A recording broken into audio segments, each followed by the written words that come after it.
सो नमस्कार, विवेक बिंद्रा बोल रहा हूं, फाउंडर एंड सीईओ गाइस। ना come on, founder and CEO. आज बात करेंगे यूनियन बजट 2022। ना पक्ष ना विपक्ष, बात करेंगे केवल निष्पक्ष। कम ऑन, क्या बात करेंगे? निष्पक्ष। बजट में हुआ क्या है, साधारण भाषा में आपको समझाते हैं और समझते हैं।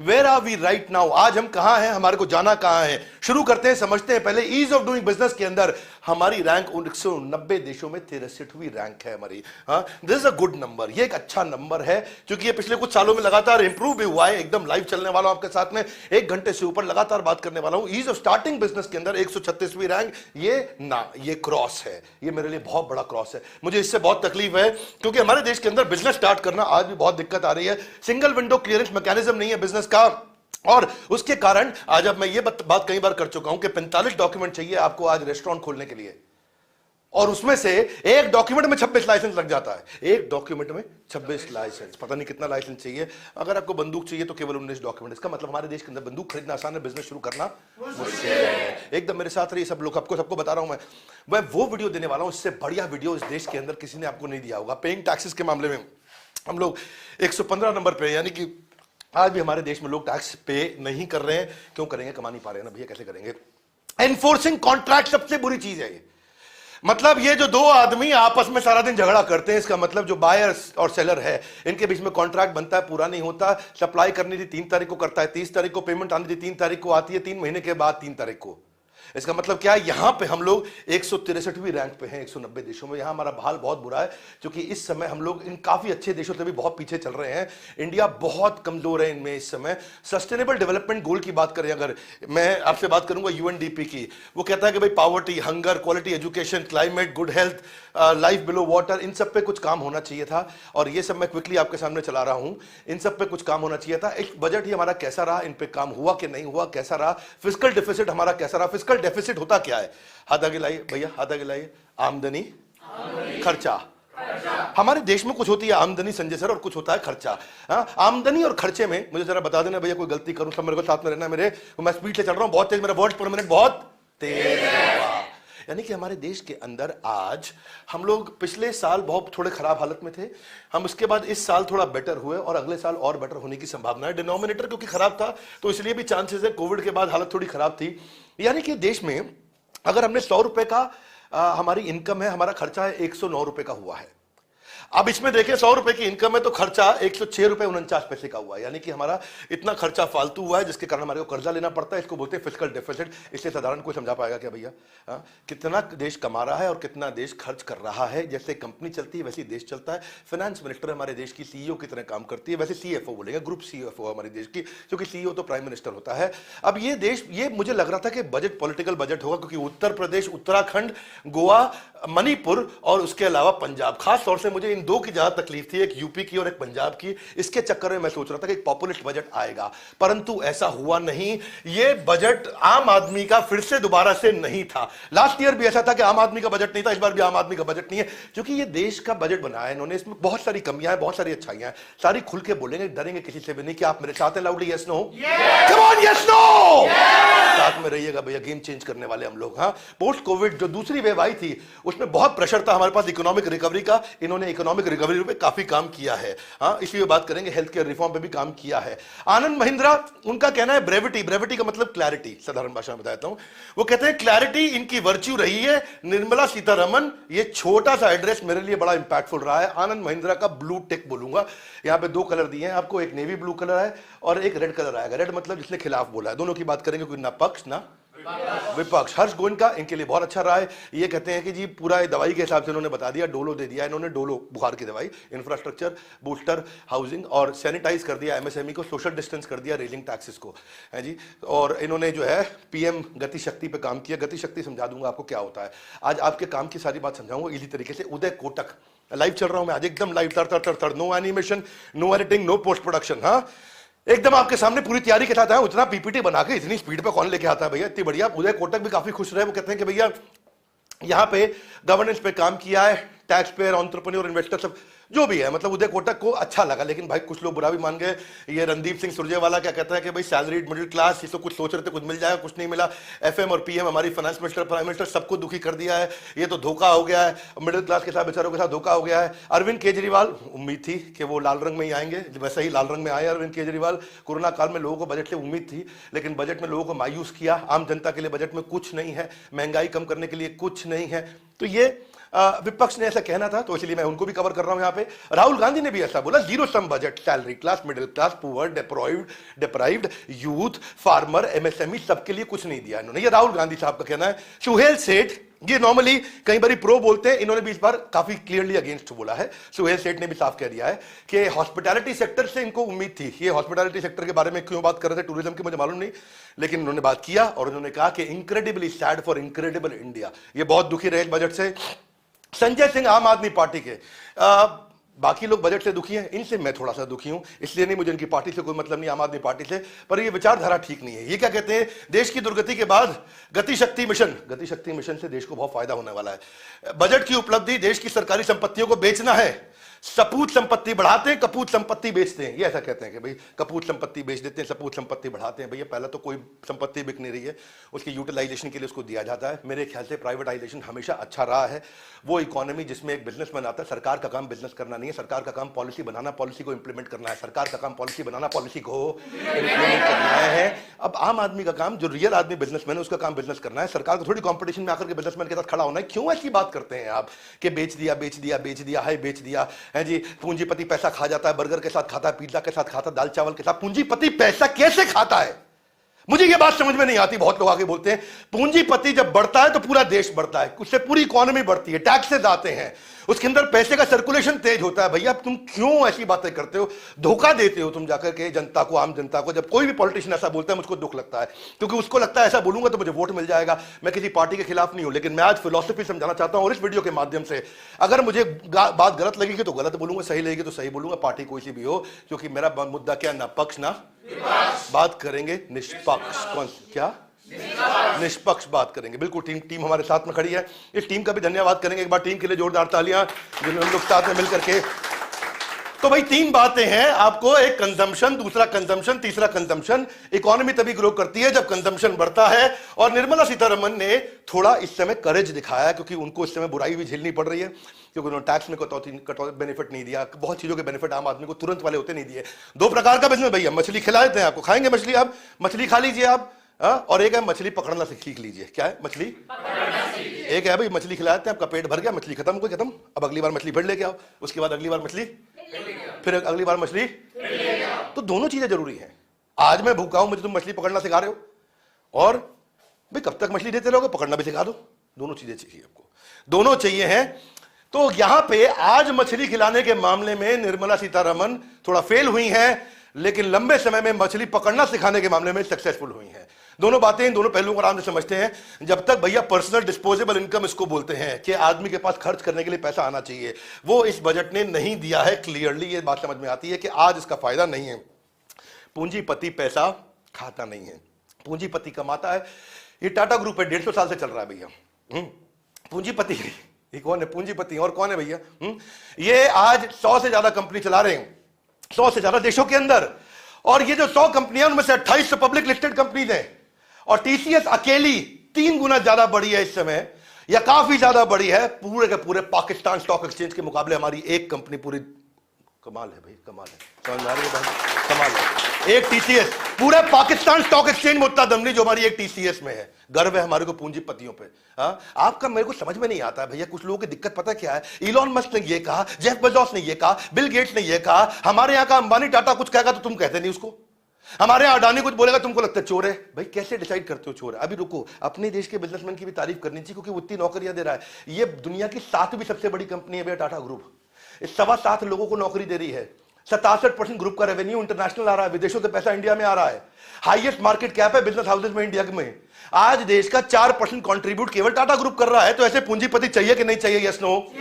तो पहले ये मुद्दे को समझ जाओ। 2.5% टैक्स जो है ना इंडिया का 50,000 करोड़ रुपया, पूरा आसाम, हिमाचल, उड़ीसा, गोवा जितना टैक्स ये इकट्ठा कर रहा है उतना अकेला टाटा ग्रुप टैक्स दे रहा है। इस बजट को समझने के लिए ये फंडामेंटल समझने जरूरी है। हाईलाइट क्या है बजट के समझ लो। इंडिया की इकोनॉमिक ग्रोथ 8 से 8.5% 2022-23 में एक्सपेक्टेड है वर्सेस 9.2% इन करंट फाइनेंशियल ईयर। ठीक बात है कि नहीं? आगे समझो। कैपिटल एक्सपेंडिचर 35% 7.5 लाख करोड़ का 2022-23 का प्लान किया गया। 2023 में एक्सपेंडिचर जो है 40 लाख करोड़ के आसपास रहने वाला है। क्या मेरी बात समझ आ रही है? हाथ आगे लाइए। क्या होता है वो? थोड़ा और समझाओ। अभी समझाते हैं, देखो समझो मेरे साथ में।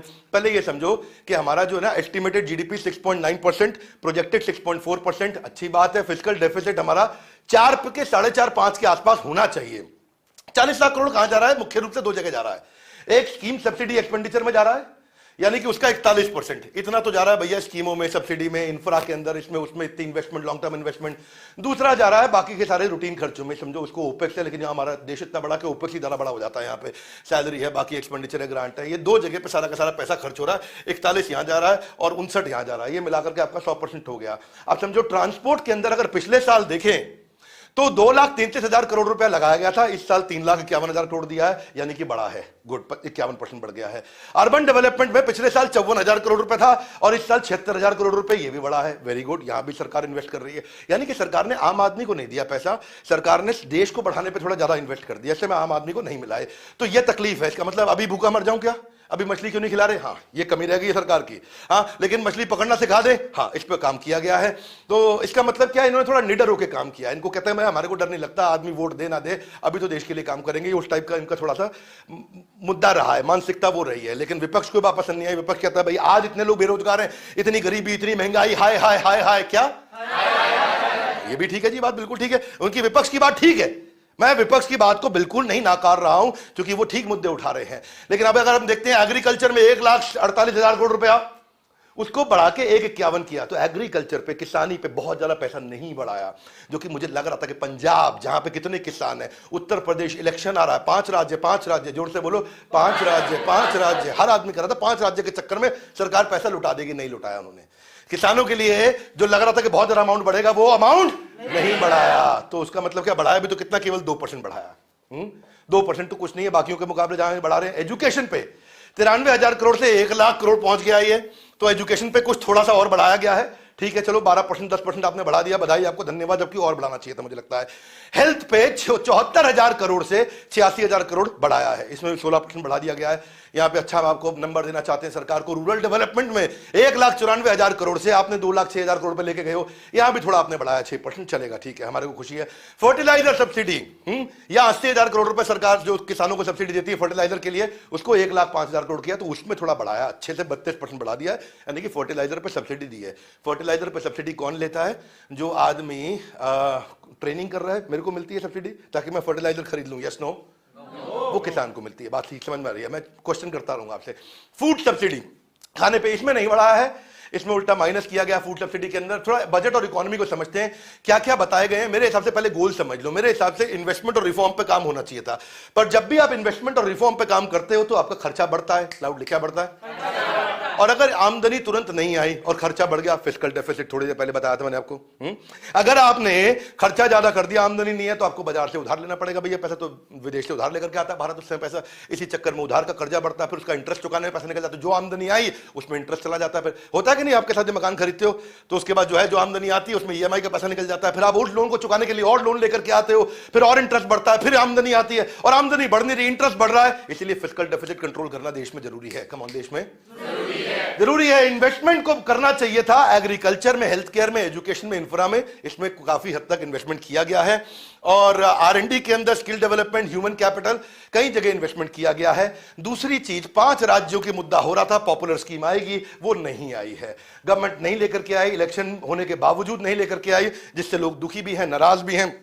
ट्विटर पर सरकार को नेगेटिव रूप से आज ट्रोल करती रही लगातार। क्या बोलते हैं उसको हम लोग, ट्रेंडिंग, है ना, ट्रेंडिंग, ट्रोल करते हैं तो ट्रेंडिंग हो जाता है बहुत ज्यादा, तो वो ट्विटर पर लगातार ट्रेंडिंग चलता रहा।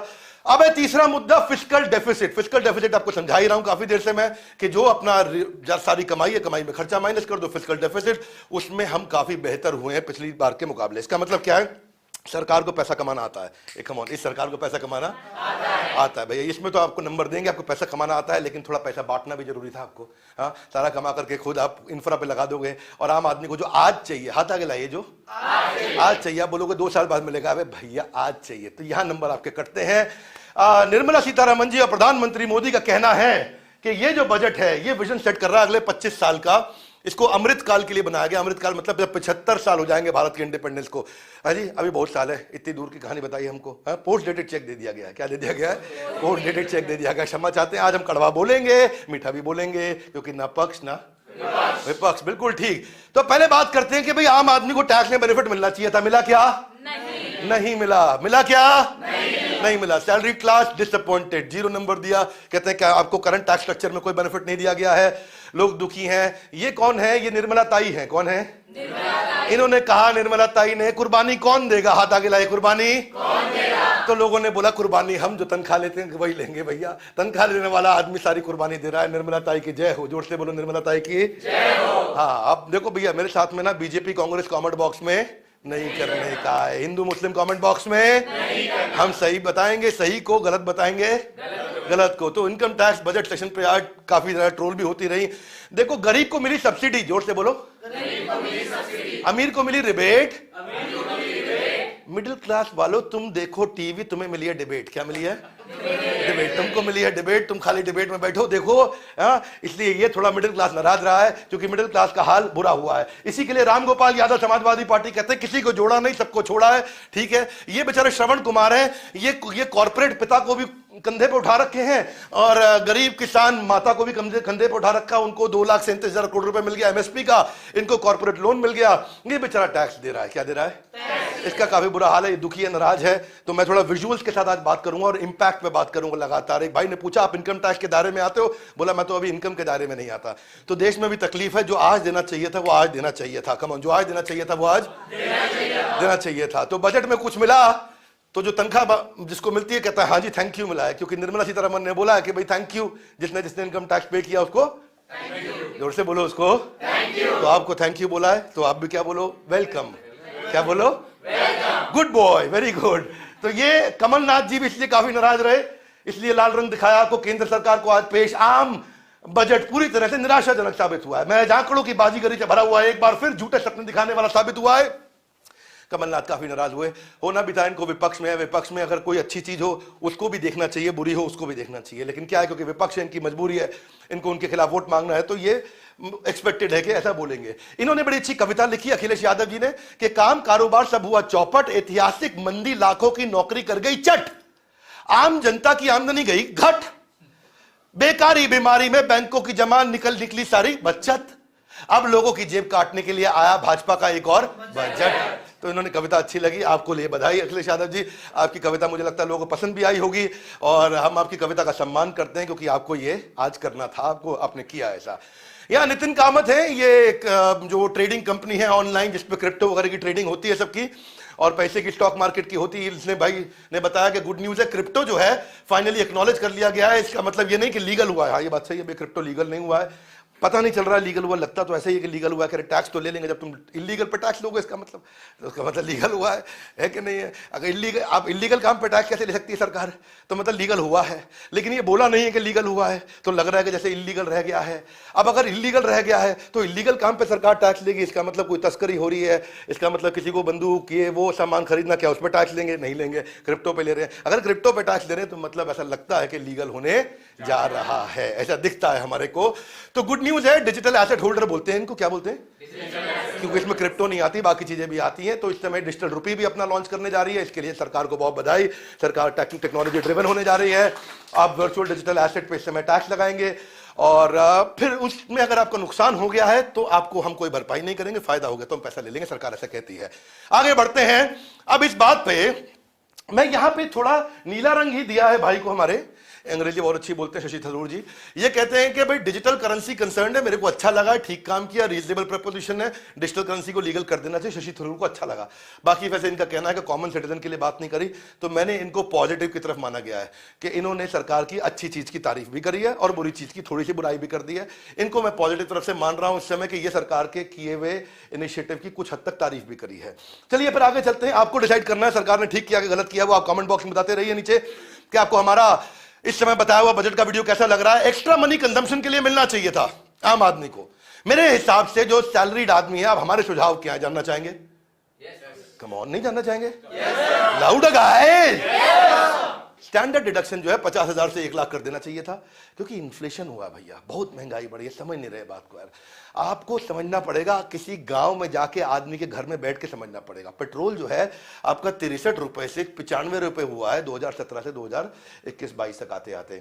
आज आप देखो डीजल भैया आप 53 रुपए से 86 रुपए हुआ है। महंगाई हुई है, अगर आप टैक्स नहीं बेनिफिट नहीं दोगे, महंगाई कभी मारोगे, जीएसटी की भी थप्पड़ पड़ेगा, आदमी जाएगा कहाँ? तो उसको तकलीफ होगी। मस्टर्ड ऑयल ये बेचारा 75 रुपए से 150 रुपए हो गया, डबल हो गया दाम। आदमी खाना ना बनाए कि आपको लगता है कि भैया हम आगे चल के तो ये एरिया में सरकार सफल नहीं रह पाई, इसलिए लोग नाराज भी हैं। पर फिर भी इसका अगर दूसरा हिस्सा देखें तो सरकार ने काफी करेज लिया, हिम्मत से उठाया। मेरा ऐसा मानना चाहिए टैक्स फ्री स्लैब का 2.5 लाख पे पिछले कई सालों से बात हो रही थी, बढ़ा दो बढ़ा दो, क्या बढ़ा दो, तो जो है वो 2.5 लाख से 5 लाख हो जाना चाहिए था। कम से कम 4 करते, 3.5 करते, नहीं बढ़ाया, उन्होंने उसको छोड़ दिया। 2 हिस्से होते हैं भैया, एक होता है गरीबी में भागीदारी और एक होता है ग्रोथ में भागीदारी। मेरे को ऐसा लगता है कि निर्मला सीतारमण जी को ग्रोथ में भागीदारी पर काम करना चाहिए। कुछ हद तक किया भी है उन्होंने, क्योंकि उन्होंने देश की दूसरी ग्रोथ, मछली मारना सिखाने वाली ग्रोथ, इंफ्रास्ट्रक्चर वाली ग्रोथ अच्छी करी है।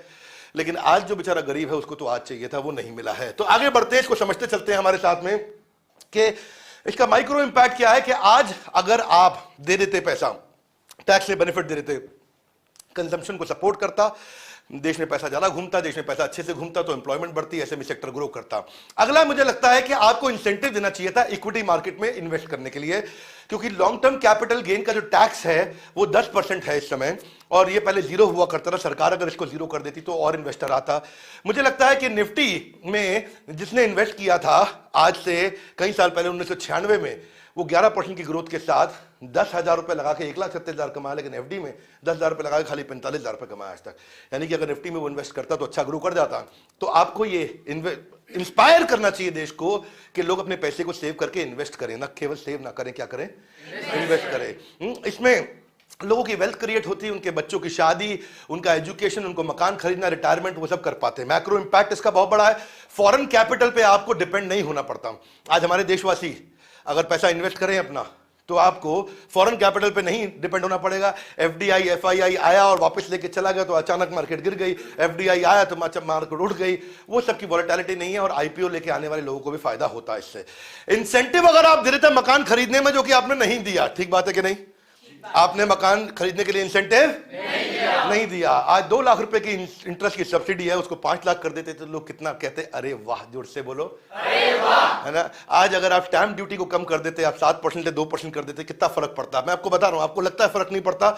नहीं भैया पड़ता, क्योंकि महाराष्ट्र सरकार ने कुछ महीनों के लिए किया था 2020 में, 55% लोगों ने उतने दिनों के अंदर फट 53% लोगों ने रजिस्ट्री करा दी। ऐसा भाग भाग के लोग रजिस्ट्री करने गए, ऐसा लगा जैसे मकान खत्म होने वाला है देश के अंदर। ऐसा लगा कि मतलब जो आखिरी मकान बचा ले लो भैया, क्या ले लो एकदम, जो मिला सब लपक के मकान खरीदा। क्यों? रजिस्ट्री का पैसा कम हो गया। आपने 7% से 2% किया, महाराष्ट्र सरकार ने बाद में फिर बढ़ा दिया उसको, वो एक अलग बात है।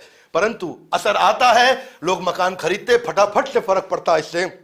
और अगर देखो मकान खरीदते तो होता क्या, हाथ आगे लाइए, हमें क्या मिलेगा? निर्मला ताई पूछ सकती हैं कि भैया हमें क्या मिलेगा? आपको बहुत कुछ मिलता, क्या बात कर दिया आपने? आपको ये नहीं कि इंटरेस्ट कम मिलता, टैक्स कम मिलता, आप तो बहुत कमा जाते हैं। पहले तो देखो आम आदमी को मकान मिलता है ना, उसकी ट्रांजैक्शन कॉस्ट कम होती और वो इंटरेस्ट से पैसा बचाता। दूसरी चीज, रियल एस्टेट आगे बढ़ जाता भैया। ये रियल एस्टेट वाला वो अनाथ बच्चा है जिसकी तो कोई चिंता नहीं करता है। आज की डेट में रियल एस्टेट वालों का क्या हाल हो गया समझ रहे हैं? पहले आप समझ लें कि एग्रीकल्चर के बाद हमारे देश में दूसरा सबसे बड़ा एम्प्लॉयर रियल एस्टेट है। 1.5 करोड़ लोगों को तनख्वाह दी जा रही है यहां पे, और रियल एस्टेट वालों पे पैसा आता, अगर एम्प्लॉयमेंट बढ़ती, स्टील वाले कमाते, सीमेंट वाले कमाते, टाइल वाले कमाते, रियल एस्टेट वाले कमाते, प्लम्बर भी आता, मेसिन भी आता, कारीगर भी आता, हर आदमी आता, कारपेंटर भी आके लकड़ी ठोक के अलमारी बना के जाता। अलमारी नहीं बनाओगे मकान में? बनाएंगे फिर तो आपका अलमारी भी बनती मकान के अंदर, तो सब काम होता। लेकिन आपने क्या है, इसके ऊपर काम नहीं किया, रियल एस्टेट के ऊपर, तो वहां से दिक्कत। आगे चलते हैं। Financial inclusion, banking, investment, insurance को एक्सेसिबल करे। जन धन योजना की तरह जन निवेश योजना भी लाई जा सकती है। जन रेडिकल थॉट है भाई साहब, मैं अपने थॉट भी दुख रखूंगा, क्योंकि मैं एक हमारे देश का स्वतंत्र नागरिक और अपने अधिकार रखना चाहता हूं, अपने अधिकार के साथ अपने विचार रखना चाहता हूं और देश में बताना चाहता हूं क्या किया जा सकता है। मेरी बात को ध्यान से सुने आप। अगर पीपीएफ, पोस्ट ऑफिस या गवर्नमेंट स्कीम इक्विटी के अंदर, प्राइवेट नहीं बोल रहा हूं, उसमें अगर आप बोले कि भाई तुम जितना कमाते हो महीने का 5% कंपलसरी तुमको इन्वेस्ट करना पड़ेगा। एक तो बेचारा जो कमा रहा है उसका पैसा कुछ सेव होएगा, इन्वेस्ट होएगा। दूसरा भैया सरकार को कितना फायदा हो जाता है। दूसरा मैं मानता हूं कि इंश्योरेंस जबरदस्ती करा दो, हाथ आगे लाई। वो कैसे? 75 करोड़ लोगों के पास मोबाइल का कनेक्शन है।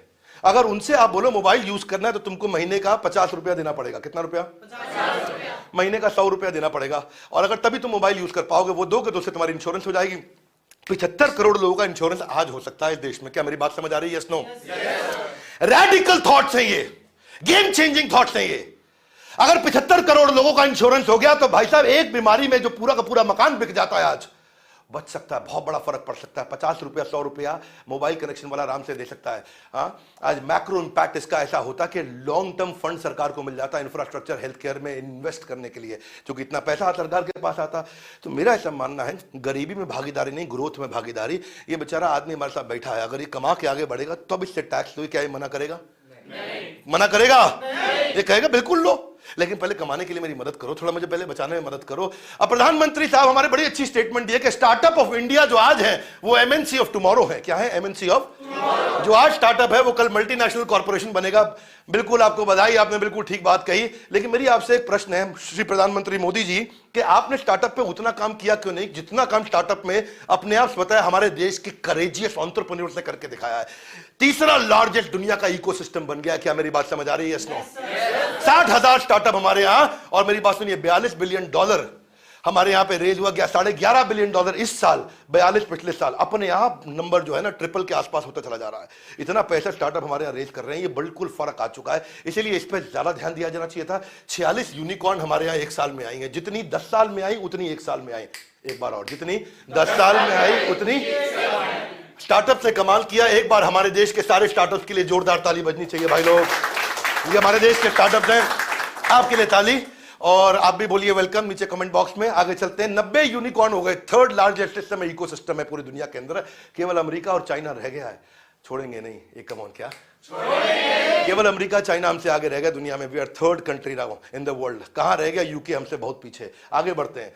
तो इनके लिए आपने टैक्स हॉलिडे दिया, लेकिन मैं इसमें आपको नंबर ज्यादा नहीं देना चाहूंगा, वो इंसेंटिव की कमी है। आपने कहा 1 साल का एक्सटेंशन है, अगले साल भी आपको जो रजिस्टर करेगा उसको भी हम टैक्स हॉलिडे दे देंगे। टैक्स हॉलिडे समझा देता हूं, पहले मैं समझना चाहेंगे?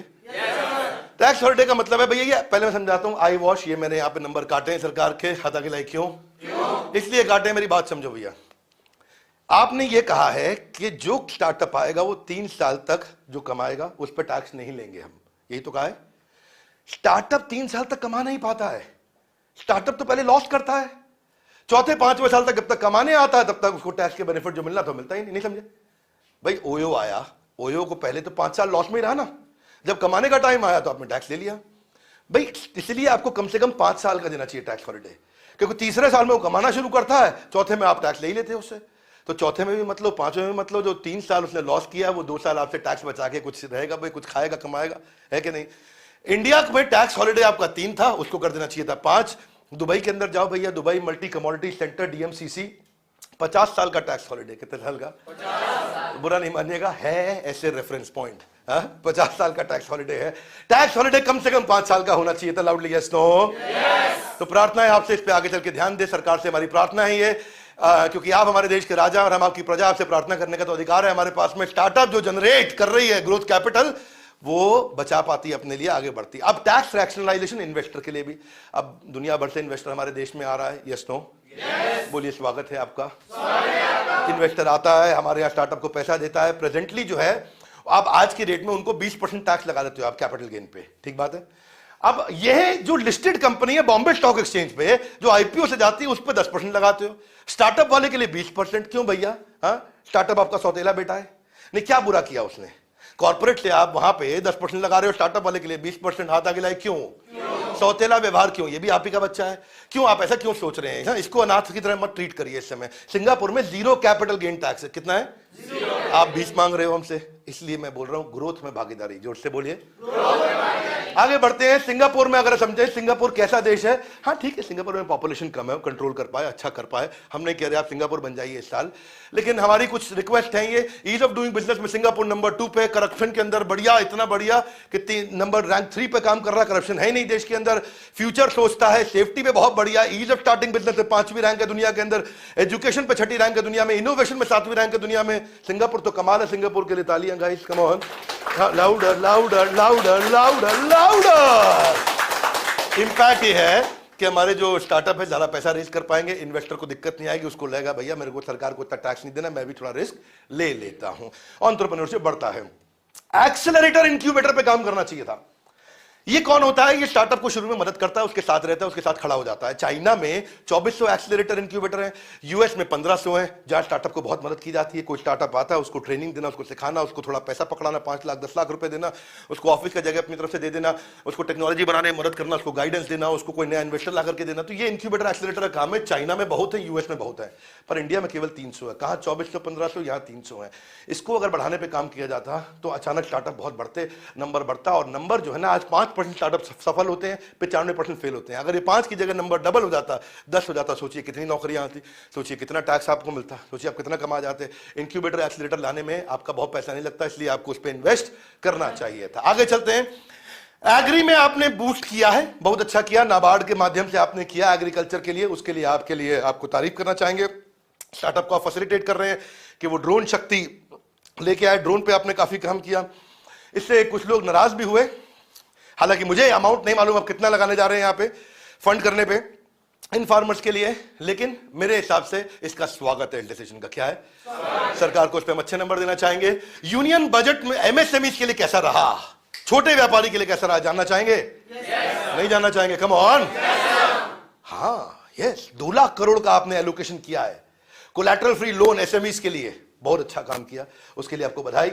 ये एसएमईज को मदद करेगा उनकी वर्किंग कैपिटल को मैनेज करने के लिए, परंतु मिलना भी चाहिए। एक क्या ऐसा नहीं कि आपने अप्रूवल कर दिया, पैसा एलोकेट कर दिया, पैसा मिल नहीं रहा, बैंक के पास जाओ तो क्या पैसा देता है? क्षमा चाहता हूं, इसमें आपको और काम करना है। आपने 59 मिनट वाली योजना भी लाए हैं कि 59 मिनट में लोन मिलेगा। हमने जाकर के एमएसएमई के मिनिस्टर से भी 2 दफा बात करी, 2 अलग अलग मिनिस्टर से बात करी, अलग अलग 2 बार के रेजिम में, लेकिन दोनों सबका कहना है कि भाई हम कर रहे हैं और बैंक पैसा देगा। बैंक आसानी से नहीं देता है। बहरहाल फिर भी ये अच्छा किया, बहुत जिनको मिल रहा है अच्छा मिल रहा है, ज्यादा लोगों को मिल रहा है, उसके लिए बधाई। आपकी जो ECLGS एक्सटेंशन जो आपने दिया 50,000 करोड़ का कवर आपने एक्सपैंड भी करके दिया है, जो इमरजेंसी क्रेडिट लाइन स्कीम है आपकी गारंटी स्कीम, ये है मार्च 2023 तक आपने उसको एक्सटेंड किया है, उसके लिए बहुत बधाई। एक बार इसके लिए तालियां जोरदार। ये स्कीम 2020 में आपने सारे व्यापारियों को दी थी, बिना कोलैटरल के दी थी। तो इस एक्सटेंशन स्कीम को मैं पॉजिटिव तरह से देता हूं, ये मदद करेगा हमारे व्यापारियों को, लेकिन मिलना चाहिए। क्या? लोन मिलना चाहिए। किरण मजुमदार शो, ये थोड़ा शुरू में मुझे लगा कि सुबह की ट्वीट से थोड़ा खुश थी, लेकिन दोपहर के बाद आते आते ये लाल रंग की तरफ चली गई। ये भी नाराज हुई, कहती मिडिल क्लास डिसअपॉइंटेड है। इनके किरण मजुमदार शो बहुत बड़ी व्यापारी हैं हमारे देश में, सबसे अमीर औरतों में देश की 5 इनका नाम आता है, और सेल्फ मेड वुमेन है। बहुत अच्छा काम किया, सस्ती दवाइयां कैंसर की इन्होंने प्रोड्यूस करी हैं। किरण मजुमदार शो कहती हैं कि पैंडेमिक ने गरीब आदमी को, आम आदमी को हिट किया है, एमएसएमई के लिए और काम किया जाना चाहिए था, और इस समय जो आज हमारे को स्टिमुलस देना चाहिए था वो लॉन्ग टर्म पे छोड़ दिया निर्मला सीतारमण जी ने। तो किरण मजुमदार शो दोपहर के बाद आते आते उनका ट्वीट थोड़ा नेगेटिव दिशा में चला गया। अब मैं देखता हूं एमएसएमई चाइना और इंडिया में फर्क क्या है, क्या जानना चाहेंगे? चाइना में अगर आप देखो तो 35 मिलियन है आपके छोटे व्यापारी, हमारे यहां 68 मिलियन है, बहुत ज्यादा। एक्चुअली अगर इनफॉर्मल को भी साथ में ऐड कर दे जिसने रजिस्ट्री नहीं करी, हाँ, तो उस तरह से 15 करोड़ है।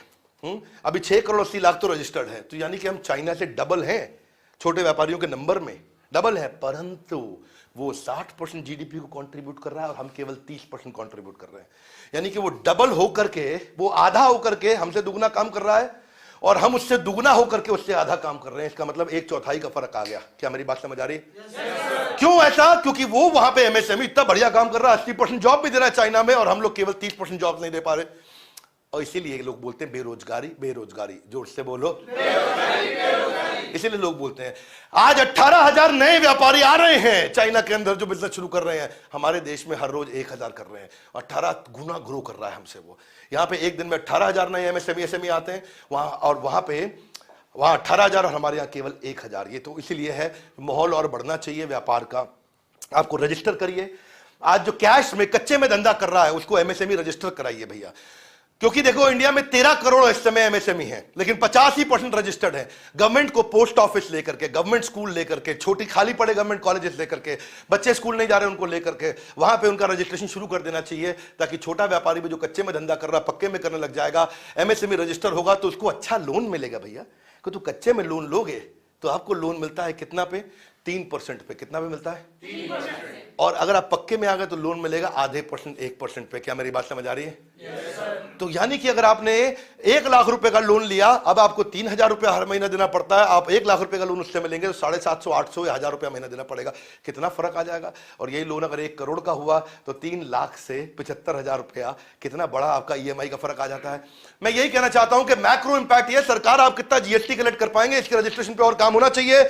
इसके बाद एमएसएमई के कैपेसिटी डेवलपमेंट यानी कि ट्रेनिंग पे काम होना चाहिए भैया। अगर वो ट्रेंड होगा तो फेल होएगा नहीं तो लोन चुकाएगा। अभी लोन वो चुका नहीं पाता। क्या मेरी बात समझ आ रही है?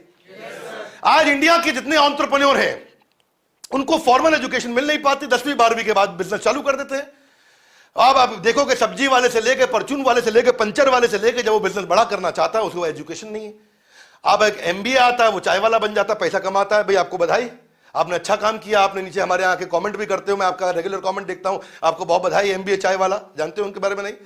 देखो एमबीए किया तो चाय के बिजनेस को भी बड़ा कर दिया, और पढ़ा लिखा नहीं तो बड़े बिजनेस को भी छोटा कर दिया। वही दिक्कत है। इसलिए उनको पढ़ाई लिखाई पे आपको, उनको कंप्लीशन पे कोई पीएलआई यानी कि परफॉर्मेंस लिंक्ड इंसेंटिव या प्रोडक्टिविटी लिंक्ड इंसेंटिव आपको दे देना चाहिए, सब्सिडी दे देना चाहिए। भाई तो एजुकेशन लेके आओ, एग्जीक्यूटिव कोर्स सरकार आप खुद चालू करो, एजुकेशन आप खुद एग्जीक्यूटिव एमबीए प्रोग्राम चालू करो, आईएम्स के साथ बात करो, एफएमएस, एक्सेलराइज, सिम्बाइस से जितने बढ़िया बढ़िया कॉलेज हैं देश में। और बड़ा बिजनेस किस लिए है? बड़ा बिजनेस से बात करें। तो सरकार को हमारा सुझाव है कि अगर आप एमएसएमई के लिए पढ़ाई का प्रावधान कर दें और उनको बिजनेस के दौरान एजुकेशन दे दें कि सैटरडे संडे के दिन वो पढ़ाई कर सकें, और पढ़ाई जब कंप्लीट करके सर्टिफिकेट दिखाएं तो उनको बोलो कि इस साल का तुम्हारा टैक्स माफ, इस साल का तुमको ये सब्सिडी मिल जाएगा, तो लोग करेंगे, पढ़ के आगे आएंगे। इसका इंडिविजुअल पे पढ़ने का फायदा है, और मैक्रो इंपैक्ट, क्योंकि मैं इंपैक्ट की बात करता हूं भैया। किसकी बात करता हूं? बिना इंपैक्ट के बात नहीं करता। हवा में नहीं, हाँ गैस नहीं देते हम। गवर्नमेंट ज्यादा टैक्स कमाएगी, डिफॉल्ट नहीं होगा लोन पे। जिसने कर्जा लिया वो कर्जा चुकाएगा, वो कर्जा चुकाएगा। लेकिन अभी कर्जा कह चुका है, उसको आता नहीं काम करना धंधा, क्योंकि उसने पढ़ाई नहीं करी, सीखा नहीं उसने अभी तक। तो उसमें क्या करेज है, विल है, स्किल नहीं है। हाथ आगे लाइए। विल है, स्किल नहीं है। हाथ आगे लाइए। Will, skill. तो उसके बाद स्किल की कमी है, विल है। आगे चलते हैं। डिस्प्यूट रेजोल्यूशन आपका एक एमएसएमई समाधान योजना है, जिसमें अगर इन दोनों का झगड़ा हो जाए, ये जो दो बैठे हैं बात साथ में हमारे, इन दोनों का आपस में हो जाए झगड़ा, बहस कर दें दोनों आपस में, और एक दूसरे का पैसा ना चुकाए, तो आपका एमएसएमई समाधान योजना है। लेकिन समाधान वहां होता नहीं है। क्या समाधान वहां होता नहीं है? आपका वहां पे जितनी केसेस आपके पास आते हैं उसमें से आज तक आपने 10% रिजॉल्व कर पाया, और बहुत तो केसेस ही रजिस्टर नहीं हुए। इसी कारण हमारा देश 163वीं रैंक पे है। हम बहुत पीछे रह गए, क्योंकि हमारे यहाँ पे लोग पैसा दे के मार जाते हैं। क्षमा चाहता हूं, पर यह सच्चाई है, ये डेटा बताता है। आज आप चेक करो, हम Nepal, Pakistan, Iraq, Zambia, Vietnam, Mexico, इनसे पीछे चल रहे हैं। सोचो आप पाकिस्तान से भी पीछे हैं इस मामले में कि हमारे यहाँ ईमानदारी की कभी कभार कमी हो जाती है। मुझे कहते हुए बुरा लग रहा है, इसके लिए मैं हाथ जोड़ के क्षमा चाहता हूं, पर यह हो रहा है। और इसीलिए समाधान योजना लेकर के आए, और समाधान नहीं हो रहा। 90% केस मनी रिकवरी के एमएसएमई समाधान में जो आए वो रिजॉल्व नहीं हुए। इसलिए मैं कांटा लगा रहा हूं यहाँ पे। उनको रिजॉल्व करना चाहिए था, उसके ऊपर काम करना चाहिए। 1 लाख केस फाइल हुए तो उसमें 10,000 रिजॉल्व होते हैं, 30,000 तो रजिस्टर नहीं, वो रिव्यू नहीं हो पाए ठीक से। इसलिए ऑल्टरनेट डिस्प्यूट रेजोल्यूशन मैकेनिज्म होना चाहिए। हाथ आगे लाए। कैसे होगा? फिर से पूछो कैसे होगा? अभी बताते हैं कैसे होगा जी। इसका तरीका यह है कि आज हमारे देश के अंदर जजेस कम हैं, कॉर्पोरेट कोर्ट्स हमारे यहां कमजोर चल रहे हैं। आज क्या है, हमारे पास 10 लाख लोगों में 20 जज हैं, जबकि 50 होने चाहिए कम से कम। अमेरिका में कोई कोर्ट में केस सॉल्व आता है तो वहां पे 9 महीने के अंदर सॉल्व होता है, हमारे यहाँ 9 साल में नहीं होता। तारीख पे तारीख, तारीख पे तारीख, तारीख पे तारीख। अरे सन्नी देओल का मूवी इतना साल हो गया, अभी तक तारीख मिल रही है। यही दिक्कत है, तकलीफ आ रही है। इसलिए आज हमारे को जजेस बढ़ा देने चाहिए ताकि हमारे जो डिस्प्यूट रेजोल्यूशन, देखो एक तरीका के धरना दे दो, क्या करो, हाय हाय हाय हाय, अब उससे क्या करप्शन कम हो जाएगा? जजेस बढ़ाइए भैया, करप्शन अपने आप कम हो जाएगा। देश का कैरेक्टर समझ में आता है जहां करप्शन कम होता है। बहुत बड़ा इंपैक्ट है भैया इसका। कॉन्फिडेंस आ जाएगा दुनिया भर के बिजनेसमैन ने कि इंडिया में पैसा लेके जाओ। कहां लेके जाओ? इंडिया में पैसा लेके जाओ, कोई लूटेगा नहीं आपसे पैसा। ज्यादा जॉब्स आएंगे, टैक्सेस ज्यादा होगा, इकोनॉमिक डेवलपमेंट होगा, देश अपने आप ग्रो करेगा। इसलिए मैं क्या कहता हूं कि भागीदारी से कमाई। किससे कमाई? हाँ, ग्रोथ से कमाई, गरीबी से कमाई नहीं। हाँ, दो तरह की कमाई होती है, गरीब को और गरीब करके पैसा कमा लो, या गरीब को अमीर बनाते बनाते उससे पैसा कमा लो। कौन सा कमाना है वो आपको समझना पड़ेगा। जीएसटी रैशनलाइजेशन पे मेरी कुछ प्रार्थना है, कॉर्पोरेट टैक्स पैरिटी पे। एग्रीकल्चर प्रोडक्ट को जीएसटी से मुक्त आपने किया हुआ है, बधाई। क्या? लेकिन भैया मैं ये बोल रहा हूं कि उसको जीएसटी का फायदा नहीं मिलता। हाथ आगे लाए कैसे? जब वो कुछ बेच रहा है तो जीएसटी नहीं है, लेकिन जब वो पीछे से कुछ खरीद के ला रहा है, क्या कर रहा है? मशीन लेके आ रहा है, कोई रॉ मटेरियल ला रहा है, वहां जीएसटी पे करता है और उस जीएसटी का बेनिफिट उसको बेचते वक्त मिलता नहीं है। समझ में आ रही है बात? तो वो आपको कर देना चाहिए था, उससे बड़ा फायदा होता। टैक्स का वो क्रेडिट ले सके, नहीं तो उसको ऑफसेट करने का कोई तरीका ढूंढे, इससे आपको बड़ा फायदा होता। आगे चलते हैं और बात करते हैं इससे इंपैक्ट कितना बड़ा होता है। वर्किंग कैपिटल बढ़ता, वर्किंग कैपिटल बढ़ता तो उसको और कर्जा नहीं लेना पड़ता, इंटरेस्ट चुकाता, और ज्यादा लोगों को तनख्वाह रहता, ज्यादा लोगों को नौकरी देता। हाथ आगे लाइए, ग्रोथ में भागीदारी। जोर से बोलो, आपसे बोल रहा हूं, जोर से बोलो, सुन नहीं रहे मेरी बात को। हाँ, खाली बैठ करके मोबाइल पकड़ के बैठे हो, हाथ में। आगे चलो, क्लस्टर डेवलपमेंट। क्या? Cluster development. क्लस्टर डेवलपमेंट, इसमें हम सरकार को थोड़ा तारीफ करना चाहेंगे। हाथ आगे लाइए। क्यों? देखो 33% जो इंडिया का मैन्युफैक्चरिंग आउटपुट है वो एमएसएमई से आ रहा है, छोटे व्यापारी से आ रहा है। वो 29% जीडीपी को कंट्रीब्यूट कर रहा है। आज वो 12 करोड़ लोगों को नौकरी दे रहा है। 48% एक्सपोर्ट हमारे देश का छोटा व्यापारी कर रहा है।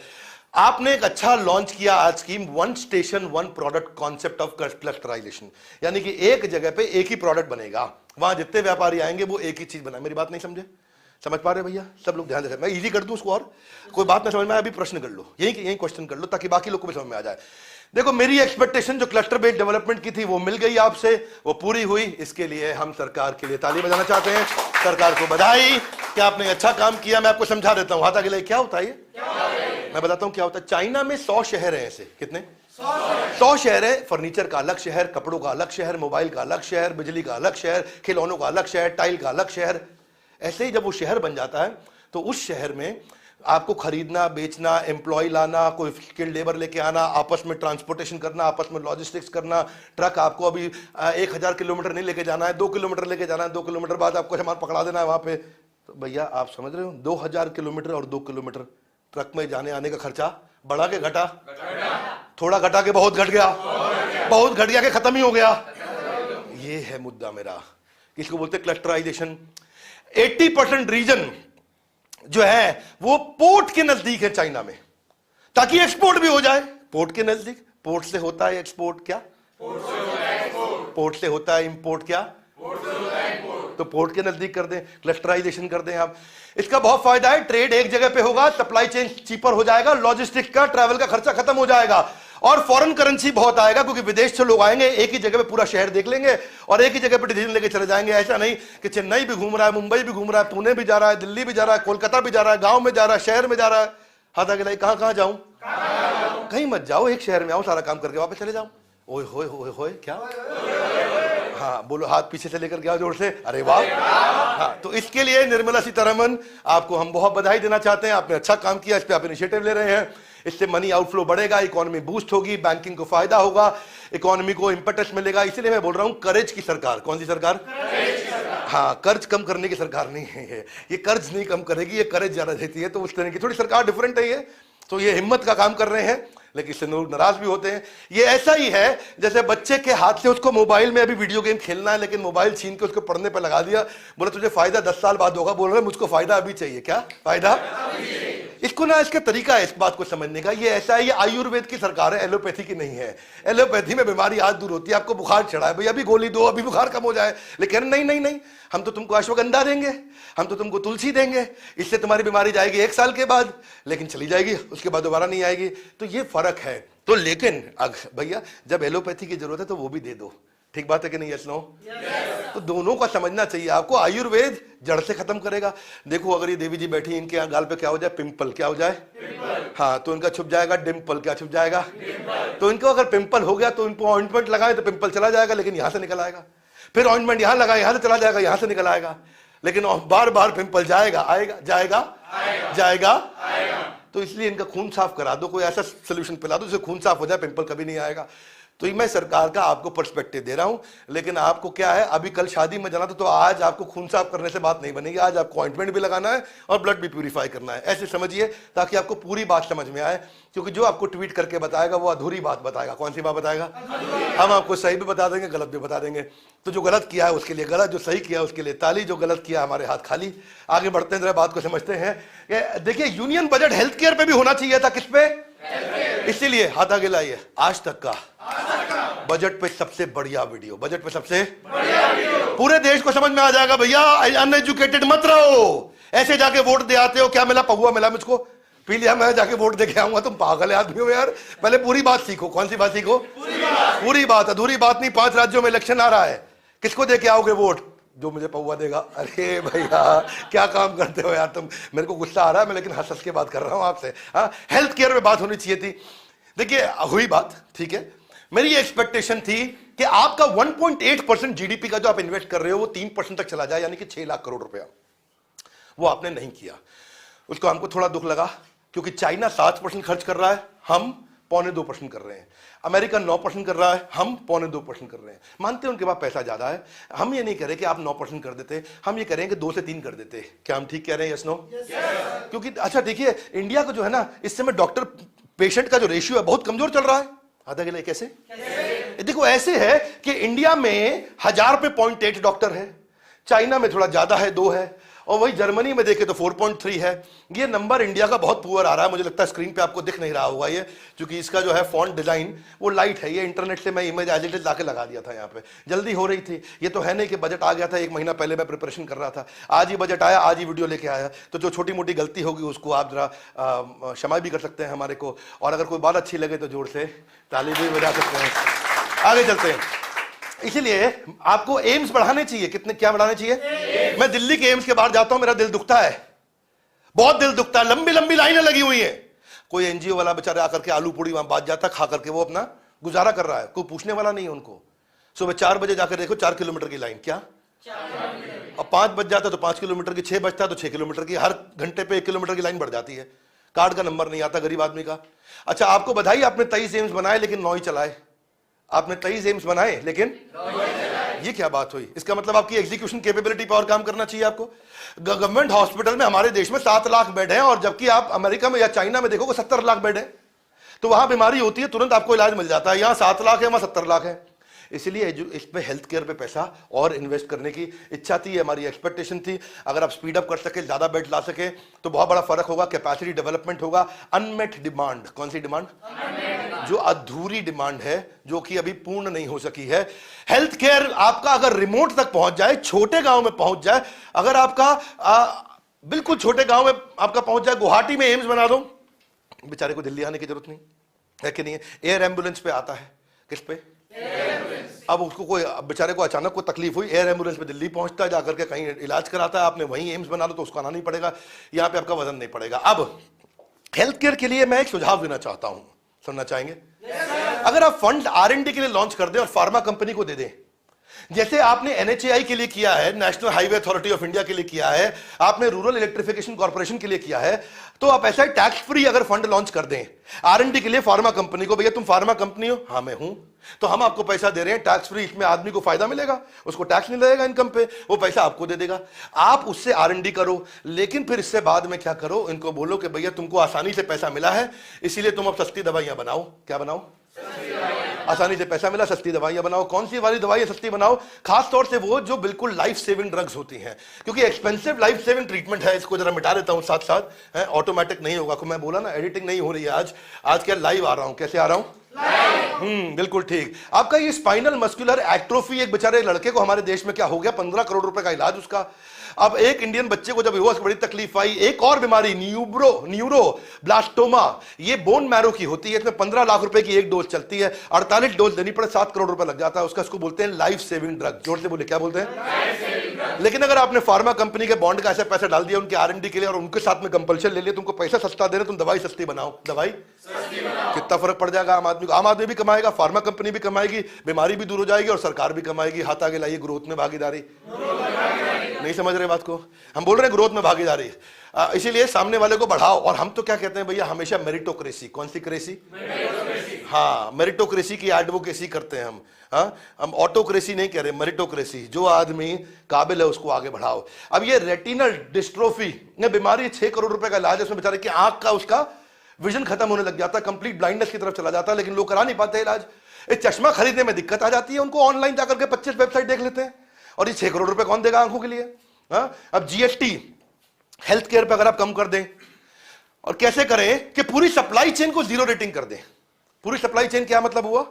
पूरी सप्लाई चेन, जो दवाई के लिए पत्ता बना रहा है, जो दवाई के लिए दवाई बना रहा है, जो दवाई की पैकेजिंग कर रहा है, जो दवाई को बेच रहा है, जो दवाई को खरीद रहा है, जो दवाई को रेकमेंड कर रहा है, अगर पूरी की पूरी वैल्यू चेन के लिए आपने उसको 0 टैक्स कर दिया तो दवाइयां सस्ती होंगी। दवाइयां सस्ती होंगी तो आम आदमी के लिए इलाज आसान होगा। आम आदमी का इलाज आसान होगा तो बात और आगे बढ़ेगी, और जब बात आगे बढ़ेगी उस बेचारे का कर्जा, मकान बेचना पड़ जाता है, ज्वेलरी बेचनी पड़ जाती है। कोविड में कितने लोग बर्बाद हो गए, नहीं समझ में आई क्या बात?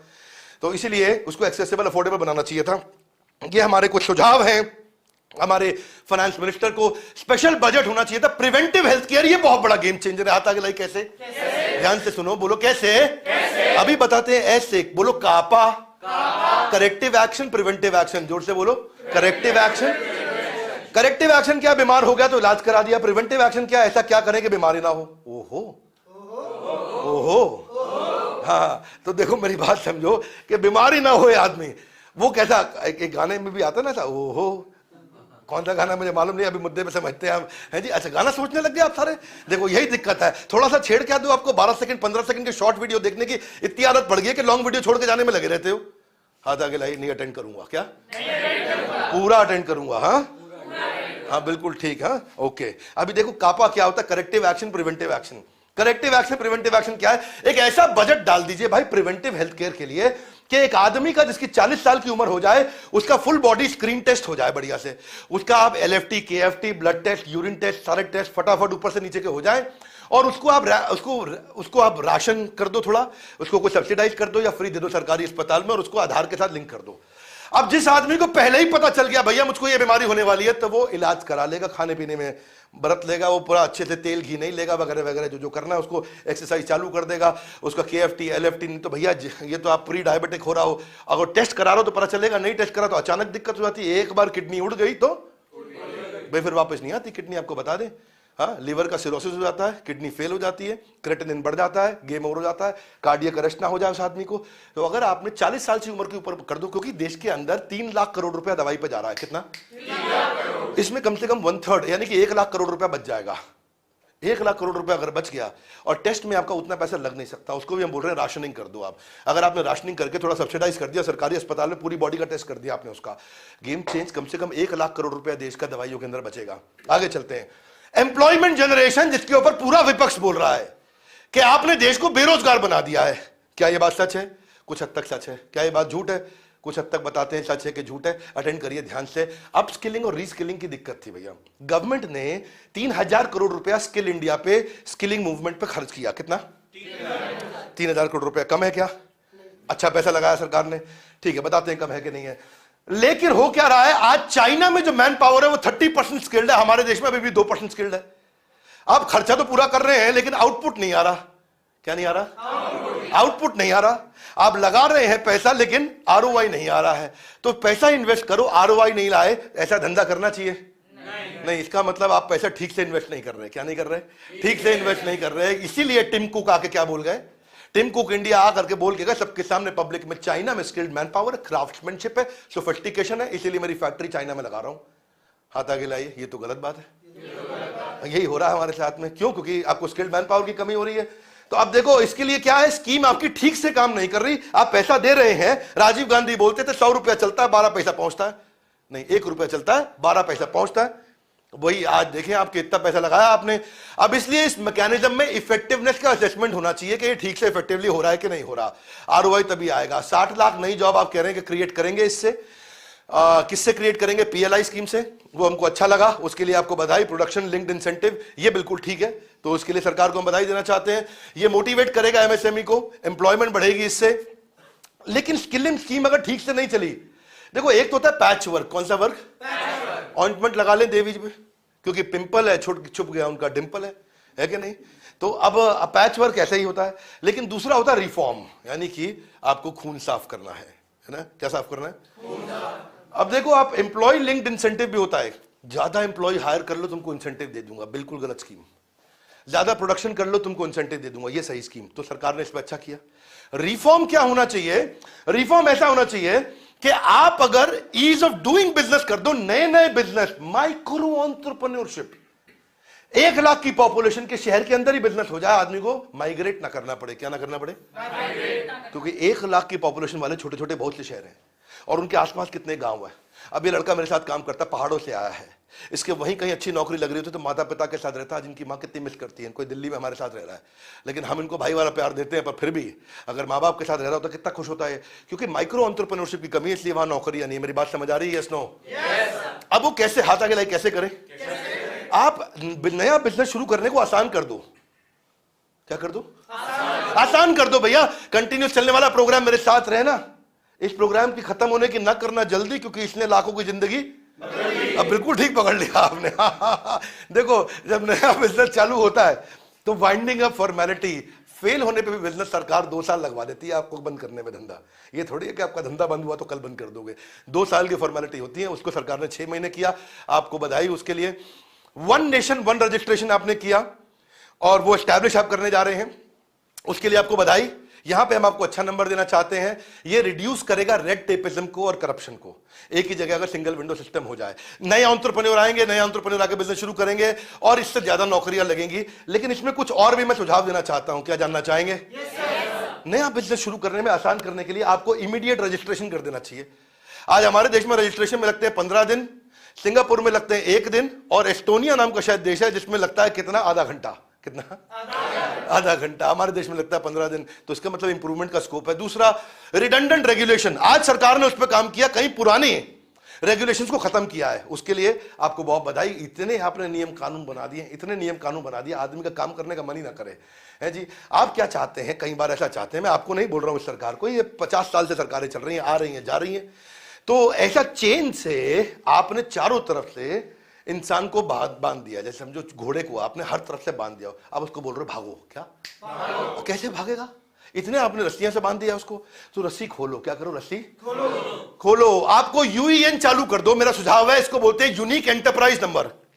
ये एक नंबर है। अब आपको 40 लाइसेंस चाहिए तो उसमें आपको जीएसटी का नंबर, आधार का नंबर, पैन का नंबर, इसका नंबर, उसका नंबर, आपका नंबर, मेरा नंबर, नंबर। अरे कितने नंबर देगा? एक नंबर बना दो। एक नंबर बनाएगा, उससे सारी चीजें लिंक हो जाए, जैसे आधार किया आपने। समझ रहे हैं बात को? एंटरप्राइज का डॉक्यूमेंट वॉल्ट बना दो। उस डॉक्यूमेंट वॉल्ट का उसने नंबर दिया और वहां पे जहां भी वो जा रहा है वो सारे डॉक्यूमेंट एक्सेस कर ले वो सरकारी एजेंसी। ये नहीं कि अब ये जमा करो, ये जमा करो, ये जमा करो, रोज जमा करने आ रहा है जी, रोज चक्कर कटा रहे हैं आप उसको। इतने चक्कर कटा रहे हैं, चक्कर पे चक्कर। क्या वैसा ही है सनी देओल, कितने तारीख पे तारीख। आगे चलते हैं। कमर्शियल कोर्ट को बढ़ाइए कि अगर झगड़ा हो जाता तो कमर्शियल कोर्ट आ जाए। कमर्शियल कोर्ट में आप ज्यादा कमर्शियल कोर्ट आ जाए, ज्यादा वो जजेस आए जो जिसको चोरी चक्कारी नहीं, बिजनेस के केसेस की समझ हो, यानी कि वो वाले जजेस ज्यादा बढ़ेंगे तो आपका काम होगा। आप सारा कंप्लायंस को डिजिटाइज कर दो। क्या कर दो? कंप्लायंस को। जितने भी कंप्लायंस है, इस दफ्तर जाओ, उस दफ्तर जाओ, कहीं मत जाओ, यहीं अपलोड कर दो घर से बैठ के। अरे इतना तेज, ये कर दो तो फर्क पड़ जाएगा। अच्छा, किसी को इंस्पेक्ट करने आना है, चेकिंग करने आना है, इंस्पेक्टर राज बोलते हैं, वो आता है ऑफिस में, आपके दफ्तर पहुंच जाता है इंस्पेक्टर राज। लाओ भाई कागज खोलो, कागज खोलो, क्या चक्कर चल रहा है यहाँ पे?